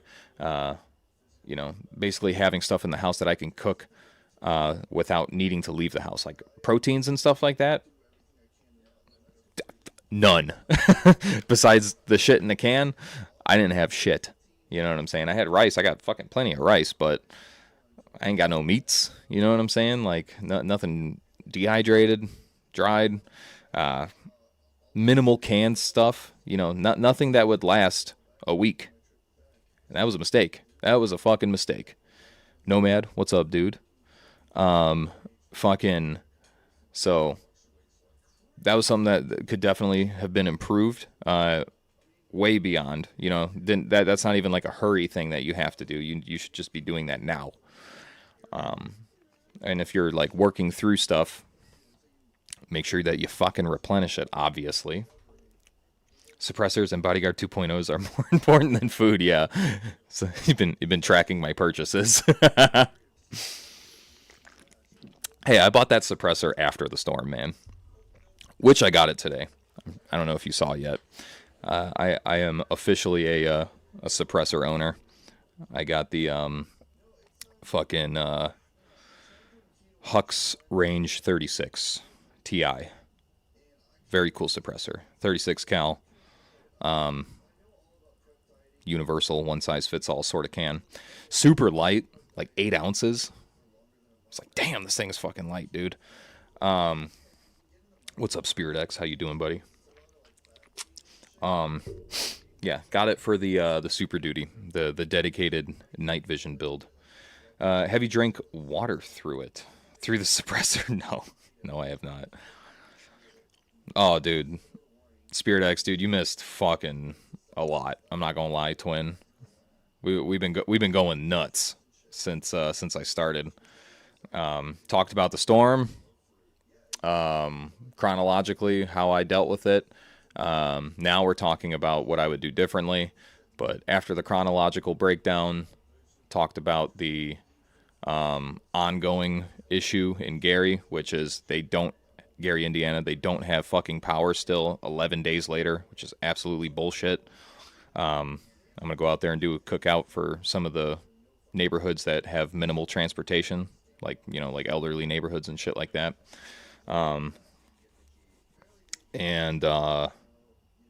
Yeah, now we're just doing knowledge transfer. We also talked about the faith a little bit. Yeah, so.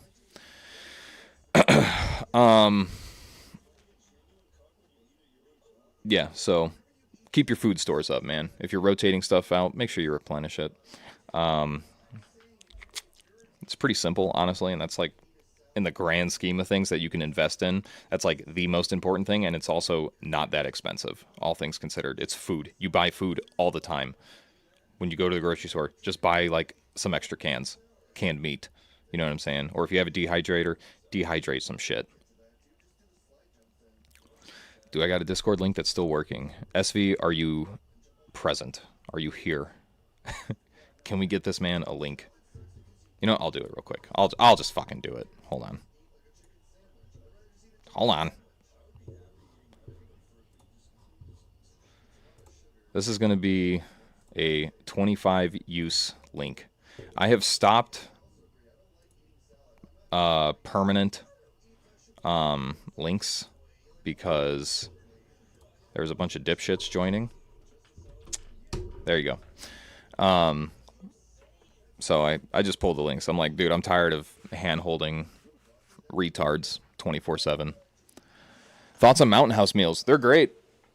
They're expensive. They're expensive. But they're fantastic. Not super unhealthy. They're not like packed with a shit ton of sodium or anything like that, like some other MREs and stuff like that. But they're just expensive. But they're really good. You know what I'm saying? And all they need is boiled water, which as long as you have water, and that's the thing is that like here's the consideration with that. As long as you have running water, which I did have running water. Like the only utilities that I had was running water, gas, so my stove and water heater. Which thank God, dude. Even though I was taking fucking spooky dookies and fucking showering in the dark, I still had hot water. I was like, thank God for that. But in like a complete grid down sort of situation, which I'm sure the water station didn't have power, but that was probably one of the first things that they got up and running. But if it goes down, I'm pretty sure that like the amount of water that is available that's still potable is only like a week or two, if I'm not mistaken. Correct me if I'm wrong. But if the water station loses power, time clock. Like that's why it's like if the power goes out and it's like a major storm. Cat's here, by the way. He has come to grace us with his presence. If the power goes out and it's going to be like, oh shit, this is going to be a while, fill up those fucking reservoirs, dude. Like if you got like aquatainers or, you know, the cubes or whatever the fuck, fill them bitches up because it's time. You know what I mean? Like get it while you can. Some people, you know, they use those fucking bathtub things, like the bags or whatever. Just whatever you can. Even if you're filling up fucking, you know, jugs or whatever and just keeping them in the kitchen, like you gotta do something. Keep the fucking cat. Leave the fucking mic alone, dude. Come on, quit. Why are you hissing at me? You're the one getting stuck on me. Go get. You're being mean. God, little asshole. First he's sweet, then he's sour. He's a sweet patch kid. Yeah, great question though. Fucking water is like, that was definitely like one of my first thoughts was just like, I'm like, fuck, dude. Like, you know what I mean? I'm like running out of water. I'm like, that's when people are going to fucking panic, dude. Like that's what I was waiting for. That was kind of like one of the mind games that I was playing was like, I'm like, how long before people fucking start freaking out? Because I mean, it kind of started with like gas, you know, making sure that people can get around, you know what I'm saying? Because like power started coming back after like day 5, you know what I'm saying? And it was to those major, those high priority places and stuff like that, you know, your water treatment plants, fucking cell service providers, grocery stores, things like that. So it's like we really didn't get like that close to running out of water or anything like that. But I mean, dude, like the real worst case scenarios, like people were already starting to kind of freak out over gas. Imagine if they didn't have running water. You know what I mean? It's like, whoa, that's bad. That's real fucking bad. That's because people are going to start dying. You know what I'm saying? People can live without electricity for a pretty tremendous amount of time. As you could see by us being here now and the thousands of years before us where electricity did not exist. You know what I'm saying? Like you can get by without power. You cannot get by without food and water. That is when like, it's like, all right, people are going to fucking start going off the rails pretty fucking quick. You know what I'm saying? And whether that's because it's not available or people can't afford it. You know what I'm saying? That's kind of like the two likely options that are there that would push people to that point. You know what I'm saying? So, Yeah, like even if you don't use them, man, like there's like collapsible bottle options and shit like that. Like, dude, have something. Like, get one of those like 32-gallon bags. You get them on Amazon, dude. Fucking throw that bitch in the bathtub. Fucking like bad storm comes by, like this, or even worse, God forbid. Throw that bitch in the tub. Fill that fucker up. You know what I'm saying? You might lose a tub, but it's better than running out of water. You know what I'm saying? Or I suggest like aquatainers. I like them. If you have the space for them, that's kind of the problem. Water is just a bulky thing, dude. Water is hella bulky. You know, it's hard to store. Like, especially if you're like living in an apartment. I did it. I was able to keep 2 months worth of water in the house stored, drinking water, for 6 months at a time. Just storing tap water, but it was in those cubes, the aquatainers, 7-gallon cubes. I would just stuff them bitches under the bed. Forget about them. You know what I mean?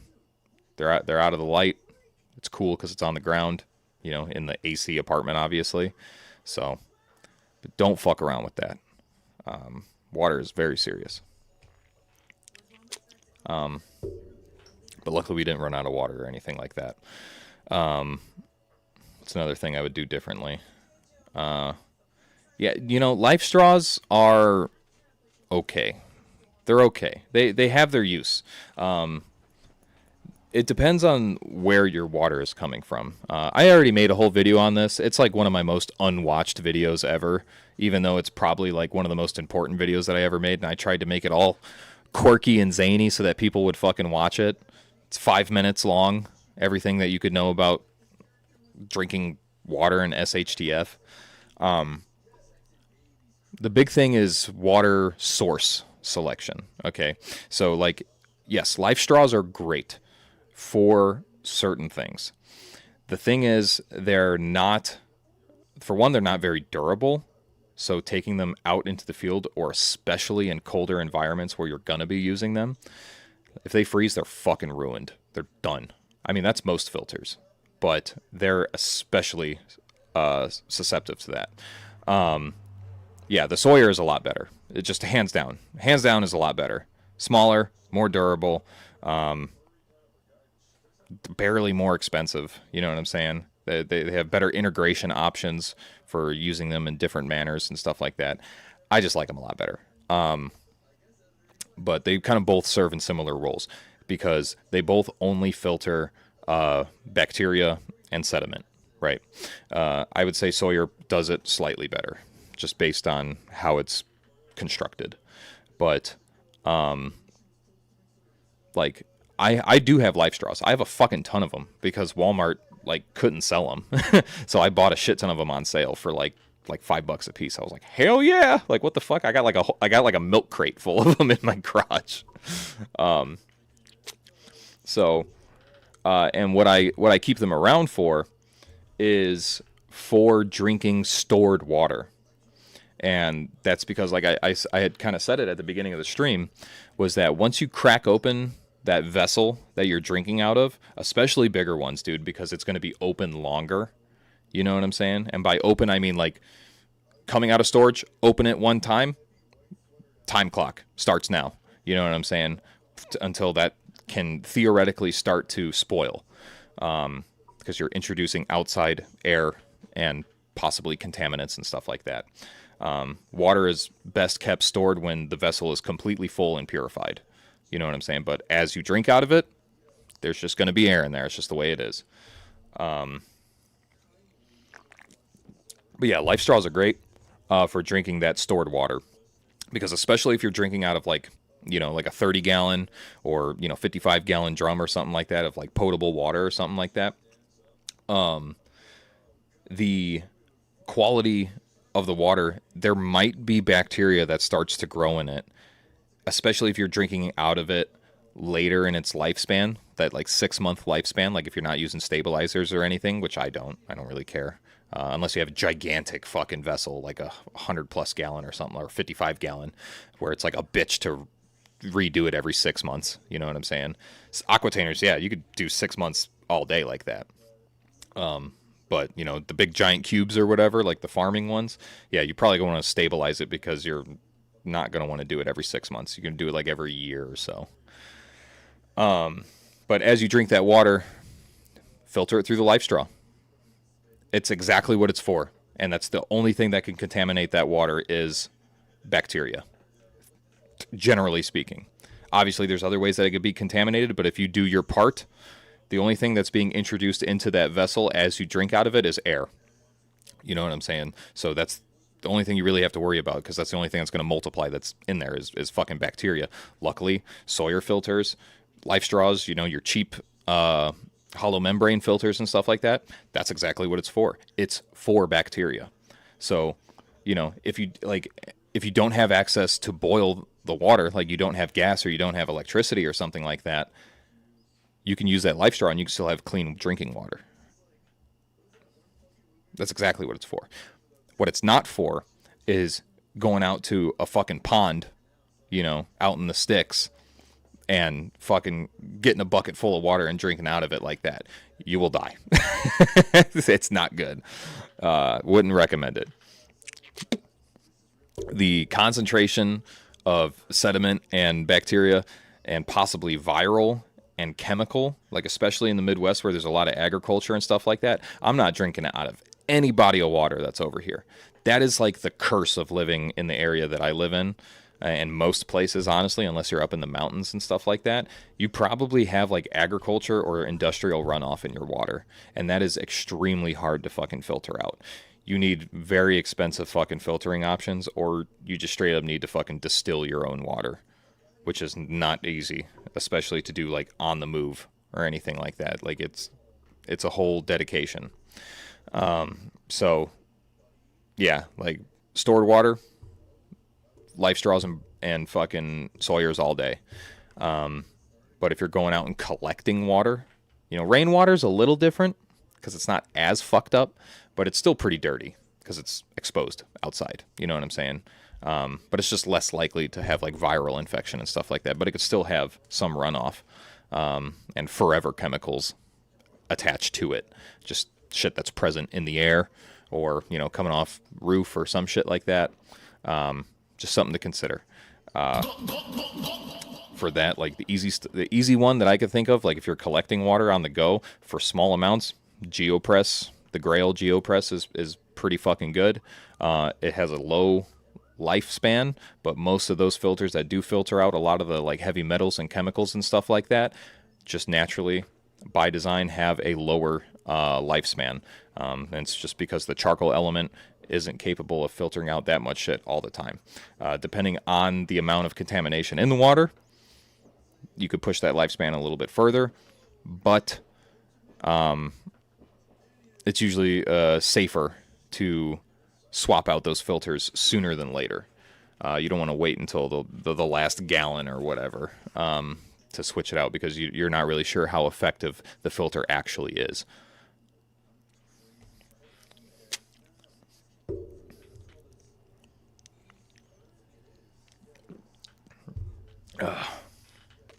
Yeah, steadily. Dude, 100,000 gallons of water. Let's put that into perspective, okay? I talked about it in the video. If you were to use a Sawyer Mini for the rest of your life, if you were to drink a gallon of water every day for the rest of your life, a Sawyer Mini would be able to give you a gallon of water for like 156 years. Fucking, that's a long time. You know what I'm saying? They're great. I love them. I love Sawyers. It's what the life straw should have been. SV89 for $5, he says, I was listening to this at the pump and some lady said, that's a good podcast, whatever you're listening to. Tell Shawty to subscribe. Shit. You know, I swear I'm going to make a comeback eventually. I'm glad you guys have stuck around. Like, have a real unk to nephew moment here. You know, the uploading has really slowed down a lot, and I mean, like, dude, honestly, I was like expecting everybody to just cut out, just be like, oh, fuck this guy, you know what I'm saying? And I wouldn't be too upset about it, you know what I'm saying? Like I said, I don't really deserve this anyway. I'm not anyone special. I look at my videos and I'm just like, yeah, this is not 13,000 subs sort of quality, just in my opinion. But fucking you guys have stuck around, and I am very happy about that. I'm very thankful. It's truly a blessing. It's not going to be forever. It's not going to be forever. Like I said, I think we're finally done with weekends, so I can finally get back to like doing my thing. You know, I might still be working 10-hour days, so it might just be my weekends are opening up. Because especially as we get into the later season, you know, it's going to get darker soon, so it's not like I can go to the range after work and stuff like that. So might just have to be on the weekends, but obviously I can make shit in the garage. Fucking, I'll do it at 9 o'clock. I don't give a fuck. You know what I mean? Like, but it's just hard. You know, the burnout is fucking real. Just for a lot of stuff, man. Not just, you know, work. Just trying to balance everything. It's a lot. Just going through it. SV89, $2. The Hammer Squad shows up. Goon. Yeah, amen to that. Hammer Squad, where you at? Type shit. Oh my god, I almost gave myself a Charlie horse. Oh!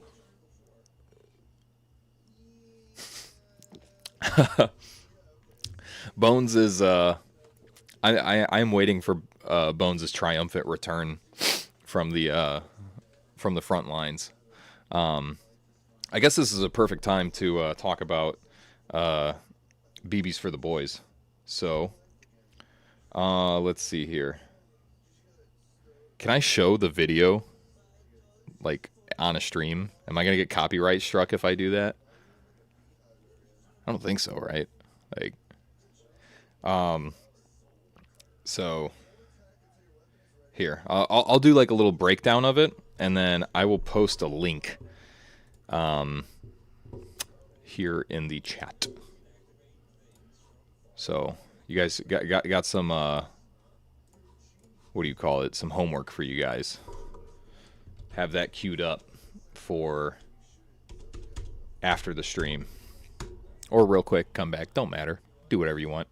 I just posted it in the chat if you're not watching.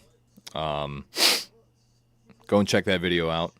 Brother SV89 running a fundraiser of sorts for care packages for our boys over in the Middle East. Trying to get them some care packages and stuff like that. Money raised, donations, you know, hard goods, anything like that. The main focus though here, yeah, you know what? Fuck it, we'll just watch the video. Fuck this stream. All right, let's see here.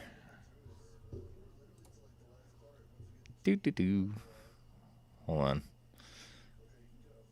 Browser.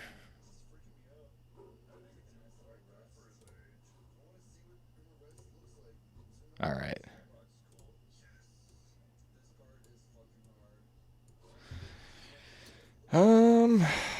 Browser. There you go. All right. All right, there we go.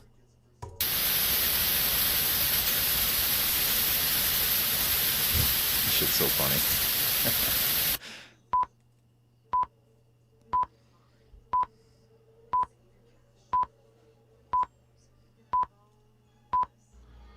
Good evening, chat. SV89 here, and I have an important message from me.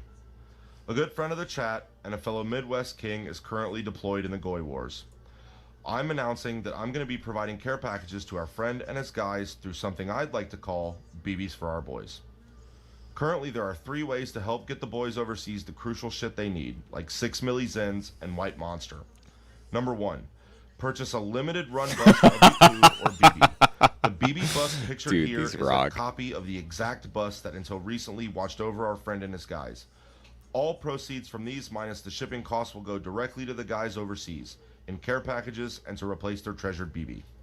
Number 2, purchase any item seen on the list here and send it to my P.O. box to be sent at my expense in the care packages. Number 3, send money electronically to be used to purchase said items. I know there is a lot of hostility towards the government right now, and its agencies and soldiers catch a lot of that heat. These guys aren't Zog bots. They're men like us. They are, in many cases, just trying to pay for college, advance their positions in life, escape bad circumstances at home, or even just trying to make it in general. These guys are us, and we should show them that they aren't forgotten or alone over there.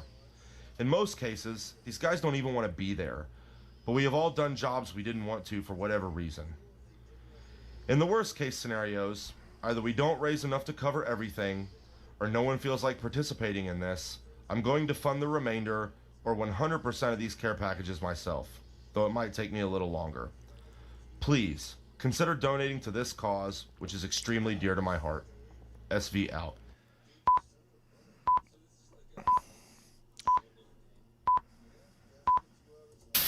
Alright. So there you go. There you go, fellers. BB's for the boys. Go and support the cause, man. I love it. Go and helping out the fucking fellas overseas and shit like that. Getting some funny ass fucking merch for it, you know. It's cool. It's for a good cause. So SV89 is heading that operation. He's obviously here in the chat. You can ask him any questions or whatever. Subject matter expert, obviously. It's his shindig, but I'm in full support of it. So go and see what you can do. If you could do anything, you know what I'm saying? It is for a good cause. So and yeah, and for any of the newbies here that are just now joining, all the donations here tonight are going to the Gary, Indiana Relief Fund by me. Because fucking nobody else is doing it, it seems like, after almost 2 weeks. But we are going to we're gonna do a cookout in Gary. All right, fucking Unk isn't getting invited to the Black Cookout. Unk is hosting the Black Cookout. And I say that as a joke, but it is a serious matter. It's people over there are literally going for almost 2 weeks without power.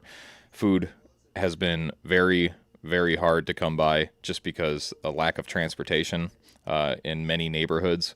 So I'm working on finding a location that's pretty central around different neighborhoods and stuff like that.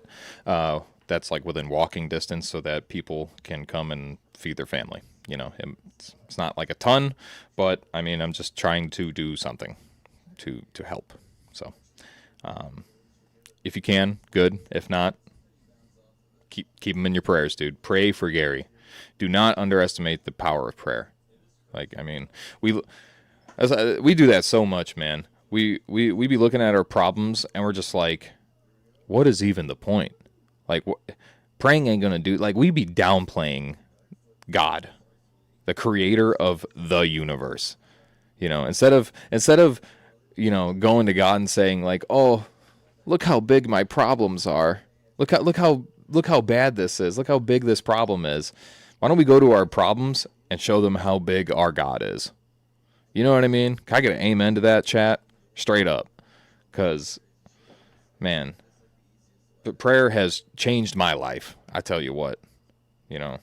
So, I take it very seriously. Try to. As much as I can. I don't do it enough. I need to do it more. I think you guys should too, as well. Yeah, so we out here looking out for our community, doing our best, straight up. There it is. Love to see it. My brothers in the chat. Let me get an amen from my brothers in the chat. Love you guys, honestly. Yeah, like I was saying before, thanks for sticking around, fellas. Straight up. Fucking, I know the videos have been kind of like slow to come out because I've just been super fucking busy and I haven't been able to do the things that I want to do to make videos. Like, I mean, I have ideas for you know, range affiliated videos and stuff like that. That's the other thing, is the storm fucking wrecked the range that I go to. Like, fucking wrecked it. Like, I still got to go out there and fucking cut some shit up, I'm pretty sure. Unless the homies have already gone out and done it. I'm not entirely sure, but it's gonna take some work if they haven't made any headway yet. But I'm gonna go out there with the chainsaw and go fucking crazy, start pulling shit out. But yeah, I got video ideas planned, straight up. Oh shit! Is that a Ko-Fi?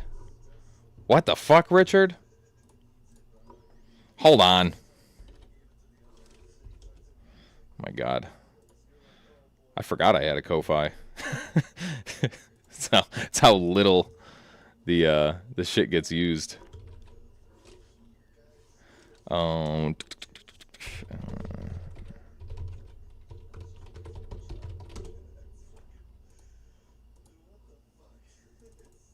fuck. Hold on.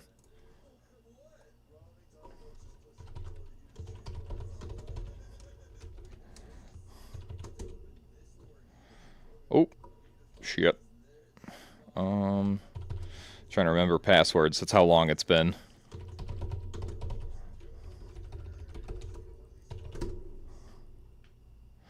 Oh my god. Come on, motherfucker. Really? Hello, you.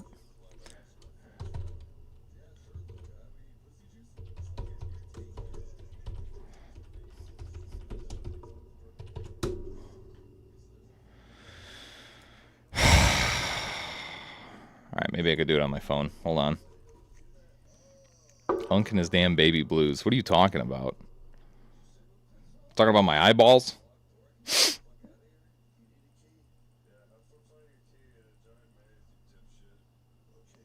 Yeah, I do have a 56 character password for my password vault on my computer. Because God forbid somebody gets a hold of this shit. I want to make sure it's fucking protected. Spirit X supported me. He says, I pray for you and Peeps and Gary. Keep it up, Big Unk. Thank you, Spirit X. Very cool. Very based and Christ-pilled, honestly. I love it. People, yeah, Goon for 2069. Yeah, that's the password. You got me. Oh my god. Let's see here. We're getting into the final throes of the stream here. I talked about everything I wanted to talk about. Is there anything you guys want to talk about? Let's open it up to the chat here. I need to get on StreamYard, like Focus Trip. His streams are always so clean. Mine look like hot garbage, comparatively. Real Aryans are green-eyed and Irish. Who's gonna tell them?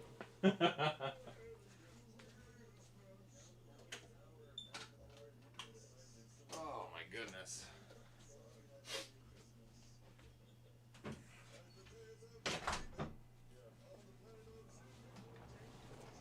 Ugh.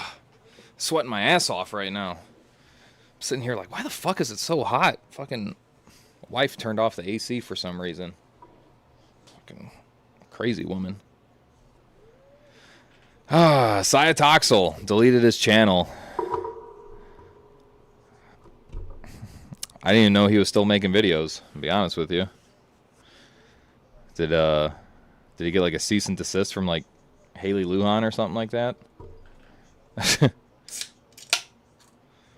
mean, that sucks, I guess. No more hype beast edits. Fucking Ozark and what's his name? Can't remember his name. Those guys got to fucking carry the torch now. The Cytoxel Juniors. You'll have that though. You will have that, unfortunately. You know, I wondered. I was thinking about that, man. I'm like, dude, if the channel fell off like during like my break, my hiatus or whatever, if I just like stopped making videos, I was just like, I wonder if like, because dude, I'm like that with some channels where I'm just like, fuck, dude, I wish this guy still made videos. You know, like I go back and watch like some of the old stuff or whatever. I'm just like, bro, just gone. You know, like he said, fuck it. You know, like Victorious Dread, whatever it was. His videos were so gas. Then I come to find out that he's seen my channel and he fucking hates it. I'm just like, oh, never meet your heroes. Krisky, I mean, he's back. He is back on the tube, in some capacity, but he is back, which is great. Fucking yeah. But I wonder if anybody would be like, damn, I wish OG would come back. You know what I mean? It's very prideful of me to even fucking think about that, but I don't know. It's a little some things I'd be thinking about sometimes, you know. Glow so bright. Did he stop? What, he don't make videos anymore? Hold on. You're kidding me.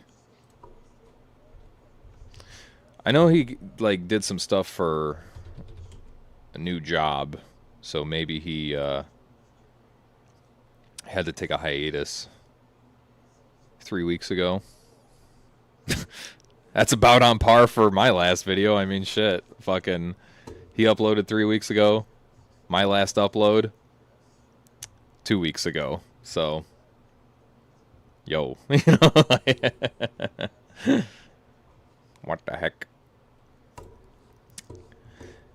He just doesn't upload as much. Yeah, sounds familiar.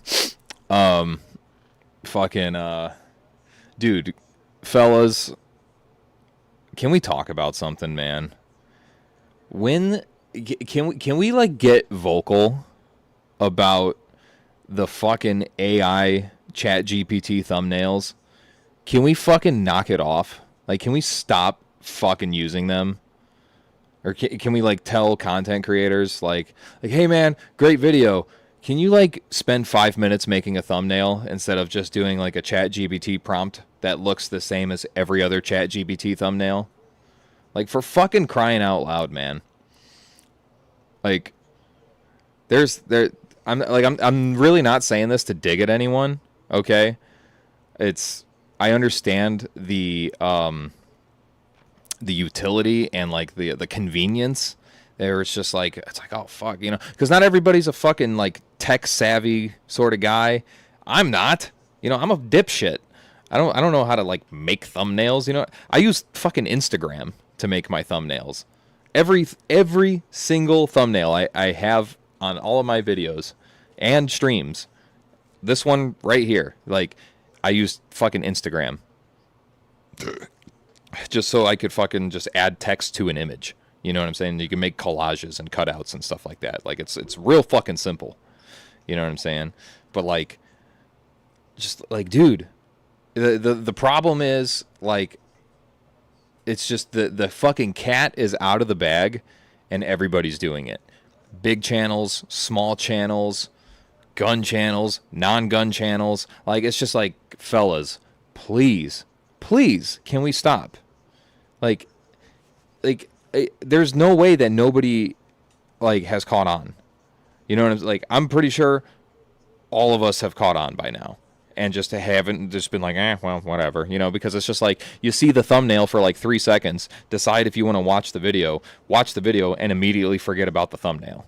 But like, I'm looking at this from like the lens of a content creator, where I'm just like, I know, because I've played with it, you know what I'm saying? Like, I'm like, you know, like maybe I'll try it, and then I'm just like, damn, they all look the same. It fucking all looks the same.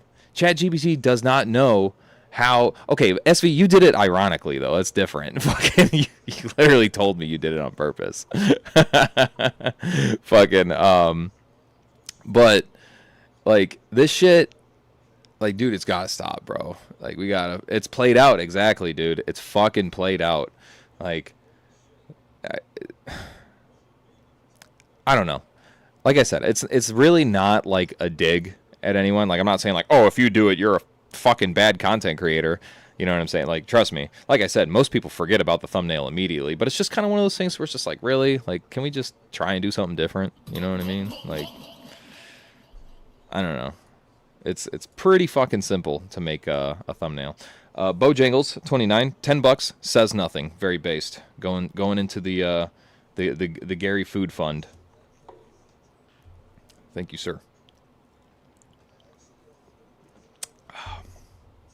Instagram thumbnails is crazy, dude. It's really not, because the photo editing software. So like the way I use it, I can't really show it on here because it only works on mobile. Fucking you basically just like you make a story, and fucking it allows you to add an image for like a background or whatever, and that's like your thumbnail, and then you can add cutouts of other images. So it's like if I want to throw a gun or something on there to be like okay, background and then the gun for like the subject of the video, I have a picture of the gun, and you can go into like a drop down setting and make a cutout, and then you select an image, and it will automatically crop out the background and make a vector of whatever's at the center of the image, and boop, just put it right on the fucking thing. It's not the cleanest thing in the world always, you know, sometimes it's got some artifacts or whatever, but again, it's a fucking thumbnail, and at least it's not AI generated. You know what I'm saying? Like it does the job. So you do that, throw some text on it, you know, different colors, whatever, fucking throw it out there, thumbnail, done. Takes less than 5 minutes. You know what I'm saying? It takes the same amount of time as going through ChatGPT and entering a prompt. Do this, this, and this, fucking blah, blah, blah. Make it say this text or whatever. Add this image into this fucking generation, image generation. Like, if anything, I think ChatGPT's fucking got, like, it's like too many steps. It's too many steps for it to look redundant and played out. Like, it makes it look not original. Even though, like, it takes surprisingly a bit of work to just generate a fucking image. Instagram, fucking 99% of people got Instagram already. If you're a content creator, especially on GunTube, you probably already got an Instagram, because there's so many of us fucking on Instagram. You know what I'm saying? I'm on there like fucking crazy. But like, you got it. It's free. You know what I'm saying? You just have to take pictures of stuff. And then if you want, you could download fucking pictures for like backgrounds and shit. Like the CQB video. I Googled, rundown building. There was my background. I held a rifle in a fucking cool, tactical manner. And then I drop down, cut out that picture. Boom, there I am. Put me in the background. Add text, try not to die. Upload to YouTube. 102,000 views. You know what I'm saying? Like, it's not that hard, bro. It's really not that hard. It's like, I don't understand why more people don't do it. Just fucking, like, fellas, come on, we could walk away from ChatGPT for thumbnails. I'm not saying don't ever use ChatGPT for anything. It is a tool. Obviously, AI overlords, you know, Alex Jones was right, whatever. Say whatever you want. But, like, just leave the thumbnails behind for ChatGPT. Like, we ain't got to fuck with this, bro. Come on.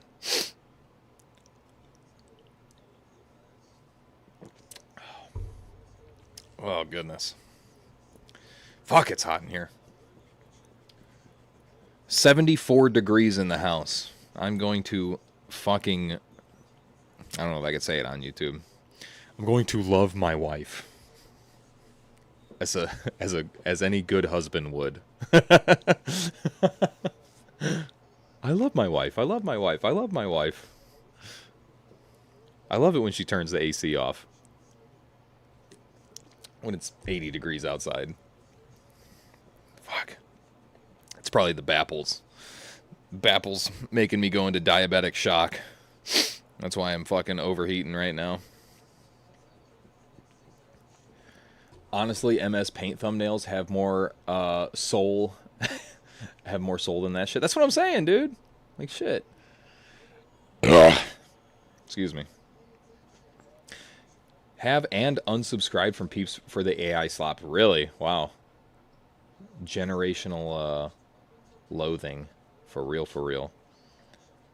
Yeah, there is a degree that, like I said, the dig is not at everybody. Some people have taken AI, ChatGPT, and ran with it, like, for fucking everything, for scripting, for fucking, video composition for like there's no thought, just following instructions. You know what I'm saying? And like, I mean, don't get me wrong, for like some of my like longer form videos and stuff like that, I've poked around with ChatGPT. I'm just like, oh, how would you do this? Just to try and get some inspiration. Sometimes it's just like, okay, well, like like the thing with like ChatGPT is it tries to be so perfect.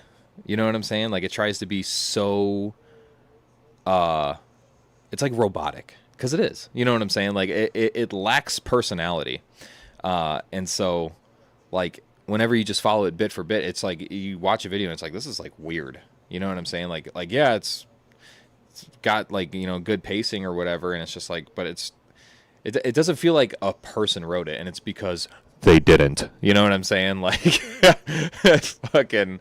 So I just use it for like inspiration if I need it. For like the only thing I really use it for, in any real sense, is titles. That's basically it. You know what I'm saying? Like what would be a good title? And even then, some of the options they give me, it's fucking bullshit. Like they give me some bogus ass options. I'm just like, I ain't doing all that. You know what I mean? Like there has to be a connection. That's what I'm saying. Like the homogeny of the video, all of it, in my opinion, has to be genuine. The thumbnail, the title, and the content and presentation. Like it all has to be fucking continuously genuine. If there's a break in it anywhere, people are gonna fucking notice it. If they don't say anything, then whatever. But it's like they're gonna notice it. So that's why I say I'm like, there's some content creators out there that it fucking hurts my soul to see that they're just like using ChatGPT for like every fucking video, but then the content of the video itself is like good. I'm just like what the like, why would you do that? You know what I'm saying? Like, just like, you went this far. It's just go like the little extra step to just make a regular thumbnail. I don't know, man. Yeah, like fucking Carl said, fucking Carl quit chiefing, millennial boomer. Actually, though, ugh.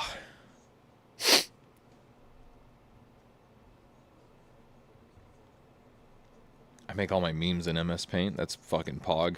AI make me a script. Okay, now copy and paste that with no revision as my script. Dude. All right. Listen. You know who does that? And it's like very obvious. One of the fucking like bigger channels on YouTube as a platform. Fucking Papa Meat. I'm like 99. My wife loves to watch his videos. And like, don't get me wrong, his videos are fucking hilarious. But like where he talks about like, like different like strange events or fucking like, hot button topics, like, oh, the fucking the horrid world of cruise ships or cruise lines or whatever. And it's like the formatting of his videos is like, for one, the titles I think are obviously AI, ChatGPT. It just sounds like it, just reading it. But then like whenever he's actually going through the information of like the content of the video, it is, I'm not fucking kidding you, word for word ChatGPT breakdown script of the horrid world of fucking cruise lines or whatever he's talking about in the video. But he breaks it up with his own genuine like jokes and input and shit like that, sharing his opinion on it. And I think that's kind of like, that is the entertaining part. It's just like you're just reading like, oh yeah, I'm getting the information from ChatGPT just so I can understand the context, and then fucking Papa Meat just makes jokes on it. That's like the shtick. You know what I'm saying? But it's just like, it's just like once I've seen it, like once I know, it's like been like revealed. It's been revealed to me in a dream. You know what I'm saying? I'm like, I heard it one time because like I said, I fucked around with ChatGPT and I was like, oh, like help me write a script for this long form video, and it's just like, I'm like, oh my god, it's the same. You know, it's like it's the fucking same thing. Holy shit. And now I can't unhear it, and it fucking bugs me. It just bugs the shit out of me. I still watch though, you know, like whatever. I enjoy my AI slop like a good little goy. Dog, I'm not the only one that fucking noticed, dude. Right? Like once you learn the language that AI speaks, whether it's in image generation or, you know, scripting or anything like that, it's like you can't unsee it. And it's crazy that like after the like it's been like basically fucking years at this point. It's like it still sounds the same. It's gotten a little better, but it's still not. It fucking only seeks to like streamline itself more and more. You know what I'm saying? Like it's too good. It's too good. It's too clean. I thought his writer was an editor. No, his writer is a robot. His writer is fucking OpenAI.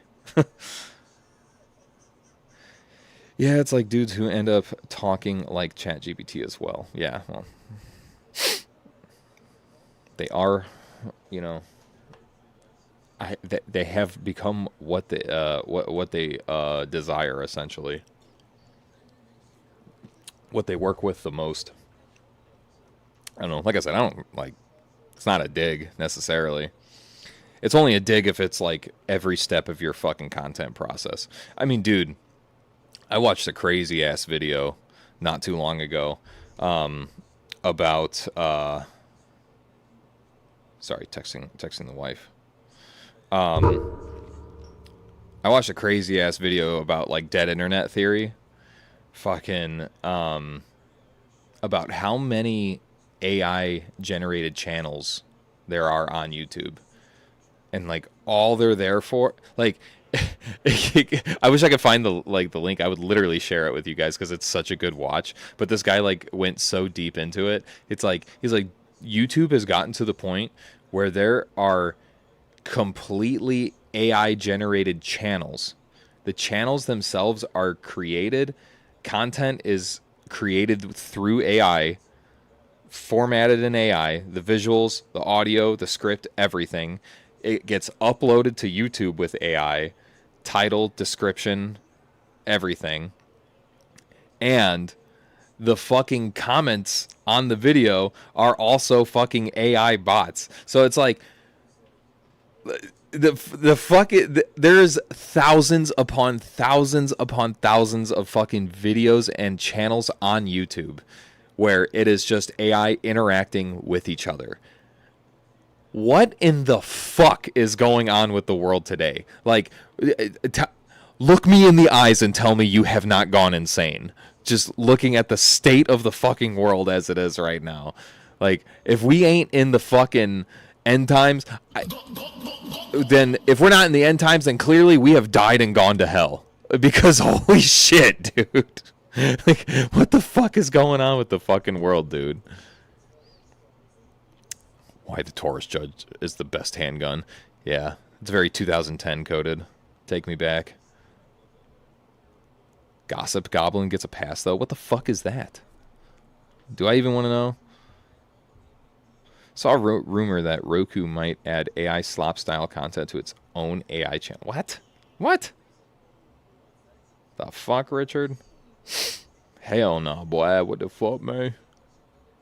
Stupid asshole. I don't even know who the fuck that is. Oh, shit. AI, man. AI can be fun. You know, it's a little game. Fun little game thing. Don't take it too seriously, though. It's kind of like just one of those things where it's just like... It was probably going to happen anyway. You know what I'm saying? Would the world be a better place without it? Maybe. But I think we've just leaned so far into complete unrestricted fucking growth of technological advancements, especially with AI and stuff like that, that it's just like, okay, getting a little too big too fast here with no checks or anything like that. And then you get, you know, things like Flock and whatnot. It's fucking and the AI that it uses, you know, measuring your gait, the way you walk, who's sitting in your car, building a profile on them. And all that data gets collected and stored, so you got to build 1,000 fucking data centers in the Midwest. It's just so much, man. It's just so much. Yeah. I love dead internet theory.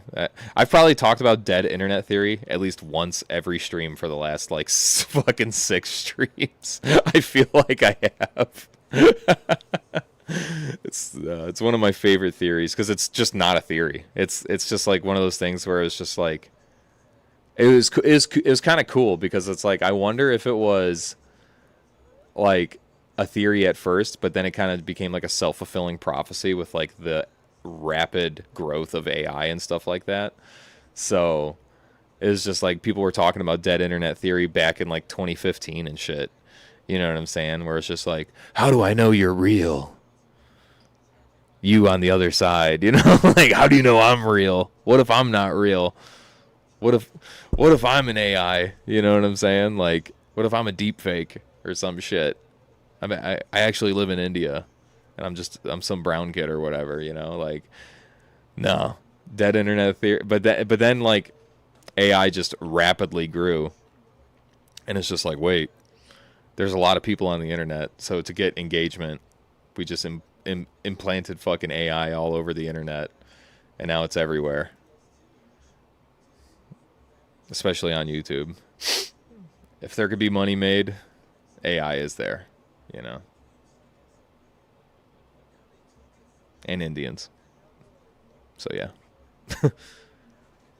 You guys remember the I think it was like 2016 or something like that when YouTube was like having the highest subscriber channel on YouTube. It was like a competition or something like that for like a plaque or whatever, and it was between PewDiePie and this Indian science channel or something like that. It was called like T something. I can't remember, but it was T something, and fucking. It was like it was like obviously the popular vote was fucking PewDiePie. They were like, who the fuck is this like obscure Indian science channel? Like, you mean to tell me like the audience for that on YouTube, a primarily like entertainment based platform? Yeah, T-Series, thank you. You mean to tell me there's more people watching regularly and subscribe to that fucking channel compared to PewDiePie? And T-Series won. I was like, what? That was like the first. I'm like, okay, dead internet theory might be true. It fucking might be true. Because I'm like, there's literally no... I'm like, half of those accounts got to be bots. Hands down. Like, the amount of... it's kind of scary. I think the amount of Indians on the internet, the last time I checked, was only about a third of the country had like readily available access to the internet. And there's a lot of Indians on the internet. So it's like, whoa. You know what I mean? And I guess that was 1/3 of India, or literally the entirety of PewDiePie's subscriber base. You tell me. You know what I'm saying? Yeah, no, they're bots. They're fucking bots. You know, there's just not that many third worlders on the internet. They're all just fucking bots ran by it's for every you know, third world fucking internet having person, there's just got to be 1 billion bots mimicking their account or some shit. I don't know.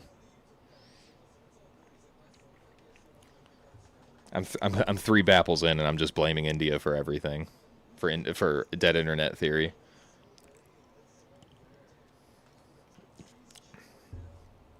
I'm a blue eyes white dragon, and you're a dark magician. Ooh, PewDiePie. What the fuck are you talking about, Richard? Sunyon? What are you talking about? More like Indian internet theory. Dude, I better be credited for that. All right. The fucking red thread connection of India to dead internet theory has been on my fucking schizo board for fucking years. All right, for years and years and years. I know there's a connection there somehow. Just got to make it make sense. What happened to the guy who wears the pink mask? He's still here. He's just, you know, he's around. He's chained to the toilet until I get done with work. Instagram and Twitter comments got to be 90% bots. 100%. 100%. Yeah, Instagram, it's bad. It is bad. Like, don't get me wrong, a lot of people use Instagram, but I mean, dude, like the amount of like engagement bots that are out there, like I'm telling you, there is not that many people out there that just be rage baiting for love of the game. Fucking, I'd be like watching whatever reel on fucking Instagram or whatever, and then like there's someone out there saying some just absolutely egregious shit, and you could see like fucking a million fucking people replying to it, and I'm just like, who the fuck is this guy? And I click on his profile, and I'm just like, it's a guy with the most generic or no profile picture, no posts, fucking following 4,700 people. And I go and check their follows, and it's like, oh, it's all Pakistani people or all Indian people. It's just like, oh, it's a bot. It's a fucking bot. It's an engagement bot. Like, dude, this is so fucking easy, dude. Like, it's like, and people just fucking eat it up, dude. They fall for it. They fall for it every fucking time, man. Every single time. Yeah, the rage bait bots, dude. They're fucking everywhere on Insta. Like, you just can't talk to them, dude. Just don't even bother. You cannot feed the trolls. We learned this in like 2008. Don't feed the fucking trolls. It's that simple. You're starving them of the attention that they fucking crave. But people just don't know how to fucking let it go. You know what I'm saying? So that's why that's exactly why we're in the problem we're in now. Said AI, whatever. And then they started interacting with it and just grew. Just kept growing. We leaned too far into it. It could have stayed a government secret forever, but then we wanted to fuck with it.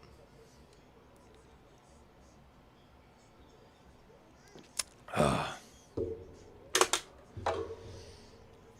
right, chat, what do you think?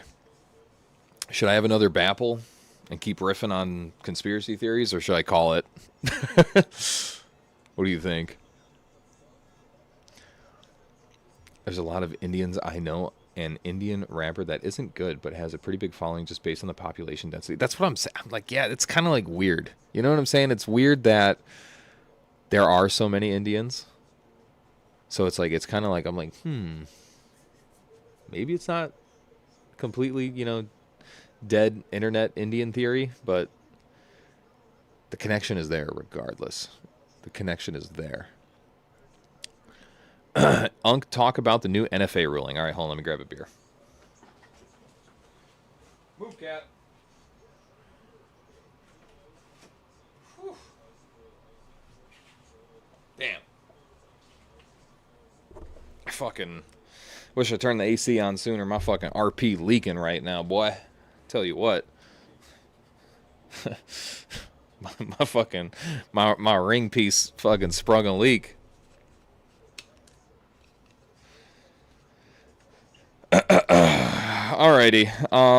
So I'm not like at 100% liberty to talk about the NFA ruling because I'm not an expert. This is not legal advice or anything like that. Whew, mosquito in the house. Cringe. You know it's serious when I'm grabbing that beer. Real shit. Yeah, I'm drunk and not a lawyer. Do it. Got it. So that's been disclaimer has been said. I also have a disclaimer in the description now. So that's how you know it's for real, for real. So new NFA ruling, very cool. It's I'm hopeful. Some people are like, well, it's not like that big of a deal. And I'm like, I'm not here saying it's like, armed scholar, like, holy shit! Like, I'm not going to make a I'm not gonna make a video with a thumbnail with Nancy Pelosi and Joe Biden in it and whatever that black fucking Supreme Court judge is in the thumbnail, but it is a pretty big deal, honestly. Like it actually is. Fucking. I remember when I saw the article where I was just like, I'm like, okay, because I see people on Instagram and YouTube and shit being like, NFA dead. Oh, I'm just like, there ain't no way. Like, come on, really? So I started looking into it, and it's just like, okay, there's basically not like an injunction, I don't think, but SV89 just did a fucking video on this, by the way. Another video or another reason to go check out the channel. Fucking and he actually did a little bit more work than me. I read a few articles and went on Reddit, so but basically no, it's not like you can go and buy a suppressor everywhere without doing a Form 4 or anything like that, or whatever it is, Form 1. Can't remember. I think it's Form 4 to buy, Form 1 to make, right? If I'm not mistaken. I just went and bought a suppressor, picked it up today. 4-day turnaround, by the way. Very fast. But I still had to Form 4 it, or whatever. I asked him, I was just like, hey, so with this ruling, because obviously as a FFL, like they're going to be checking everything and erring on the side of caution, because it's like they lose their business if they fuck up once. You know what I'm saying? So I called them. I was just like, what do you guys make of this? You know what I'm saying? Like, you guys are smarter than me. You're obviously more in tune. So what's up? They're like, we are waiting on, and mind you, like, this is Indiana, like one of the most gun-friendly states out there. They're like, we are waiting on a direct statement from the ATF regarding this new ruling, or rather this finding. It's not really like a ruling. It's just like, they're just like, all right, yeah, no, it's not really taxable, these items, the SBRs, SBSs, and suppressors and stuff like that. So it's like, what now? It's like there's no reason to have a tax stamp for it, because one reason or another. Some shit that happened like a couple years ago or some shit. I remember when that happened. But I don't know. Nothing happens until it happens. That's kind of the long and the short of it. Is typically when you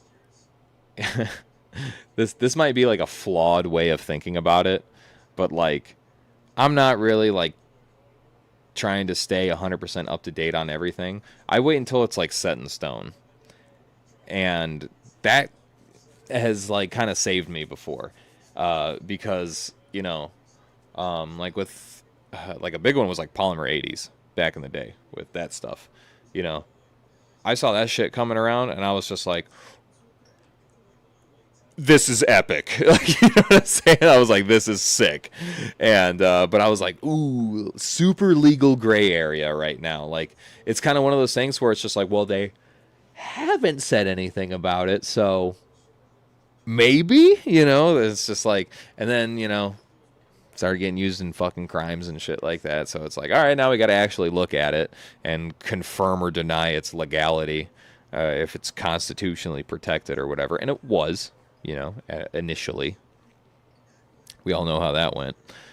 It wasn't really that like 80% were like deemed illegal or anything like that. It's just that I'm pretty sure like Polymer 80, who held most of the patents, just got fucking bankrupt from constant legal litigation. So they're like, yep, sorry. we're done. Bye. And they basically just went down with the ship.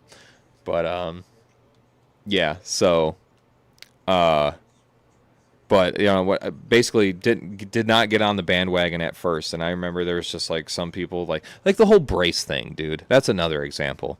Fucking Dugan making going to SHOT Show with the fucking the SB braces taped to his shoulders and shit like that. Like it was just kind of like one of those things where it's just like, dude, this is like an actually cool alternative to not have to like to have an option to have a gun configured in such a way where you don't have to have a tax stamp, right? While still following the law. But, you know, it's just like shit changes all the time. And I don't wait until the second that it changes to, you know, start digging into it. Because people change their minds. And by people, I mean the ATF.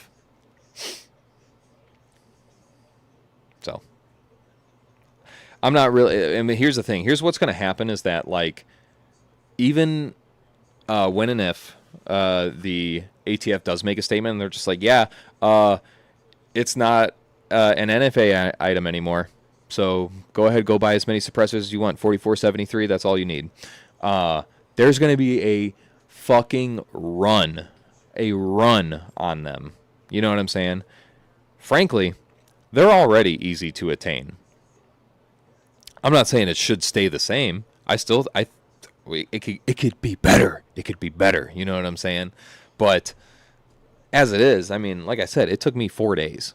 That's nothing to get a can. You know what I'm saying? Like, obviously it's not the best, but I'm saying, like, right now it's accessible. And people are waiting for that time to where it's even easier.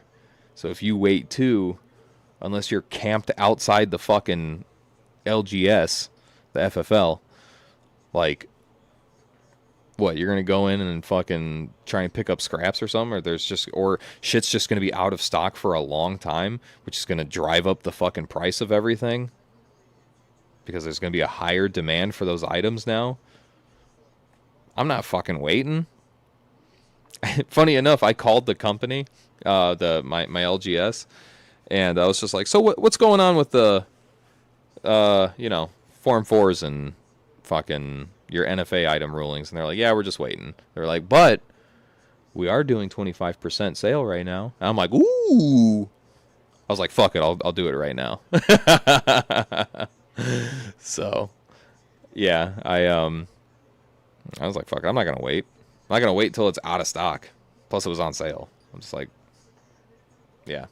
The cool thing that I am like excited about, yeah, Coral Weezer, right there with you, dude. Fucking, if it does kind of knock down the NFA idea of like SBRs and SBSs and stuff like that, dude, you know, your sub 16-inch, sub 14.5s, P&Ws and stuff, just throwing a stock on it. No paperwork? Thank you. You're like, fuck yeah, dude. That's what I'm excited for. You know what I'm saying? Suppressors, I don't know. It's a fucking lottery roll. Whether they're going to be price gouged, fucking out of stock for a long time, but price stays the same. It's like, I don't know. I kind of just wanted to get into it and just be done with it. I'm not planning on buying a fucking 1,000 cans or anything like that. Like, I have like a couple guns that I want to have a fucking can for, and that's it. You know what I'm saying? Like, so I can wait until the hype dies down a little bit, when and if that time even comes. Which I'm hopeful. I do think it will, like, as long as they don't go back on it. I mean, it's like the Supreme Court literally. I was like, okay, yeah, like, there's no point in taxing it, so why is it an NFA item? Okay, you know, it's just waiting on the ATF to just say something, you know what I'm saying? But I'm sure they're going to fucking pull something, but either way. Waiting on the hype to die down, I'm fine with that. Get into it early. Get it over with. It is what it is. You know what I'm saying? Fucking. But the SBR shit, I'm excited for that. Super excited for that. Because that's easy, you know. Everybody's got ARs. So, being able to swap it over, whew, no paperwork, love that. Love that. Straight up. Yeah, that's what I'm saying, dude. Unconventional, straight up. I just take that. I'm gonna take that SBA off and throw it into the sun. Throw a B5 on that bitch and call it good.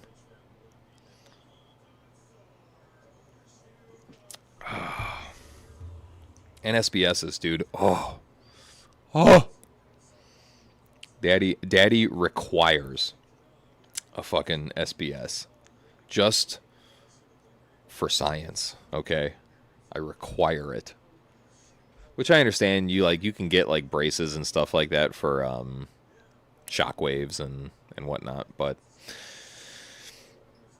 just to have a dedicated one, like imagine like from the factory, like how cool would it be to have like a true coach gun, like a short 12-inch like side by side or something like that. Like, God, that would be so sick, so sick, legitimately.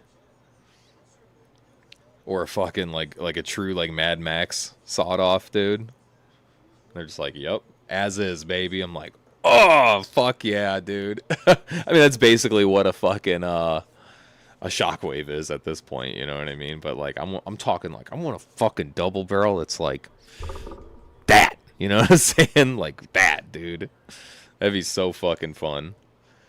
I know you can get like black powder shotguns that are like that.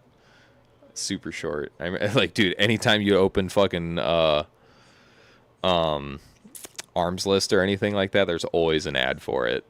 So I was just like, I'm like, what the fuck is this? And it's just the goofiest shit. It's a fucking black powder double barrel, and it's super short. But nah, I want the real deal, baby. The real deal, Holyfield. That's what I'm saying. Stock on a shockwave. Dude, peak breaching gun type shit.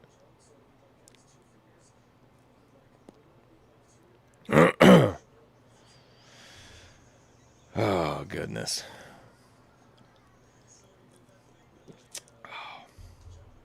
All right, man. I'm going to do the digital dash, I think. I'm going to get the fuck out of here. It's been fun. I got work tomorrow. How gay is that, man? How fucking gay is that? But it's time and a half, so I'm going to make that bread. And it's probably the last weekend I'm working, honestly. I think I'm going to tell them to go fuck themselves from here on out. Does anybody want to volunteer? No. You got me for fucking 3 months in a row working weekends. Fuck you. I'm taking my weekends back. So, we're going to do one more just for the hell of it. Yeah, should be pretty easy. But, yeah, I literally got to go to bed because I got to be up at 5. So, I'll talk to you guys soon. I'll try and keep those of you that are in the Discord up to date on the Gary adventure. Yeah, I'm hoping to do that Sunday or Monday. Something. I'm going to bring food to Gary and feed the homies. So, God bless all of you. Remember that Christ is King. Thanks for hanging out. If you haven't liked the stream, please like the stream. It's kind of late to ask that, but my mind was elsewhere. Yeah, other than that, boys, that's all I got for you. Thank you so much for hanging out. Look forward to new videos soonish. Hopefully next weekend, if I'm not working, which I don't think I am. So I'm going to the range because I haven't gone to the range in 2 months. 2-3 months, something like that. So I'll catch y'all on the flip. I love you guys. Take care. God bless you.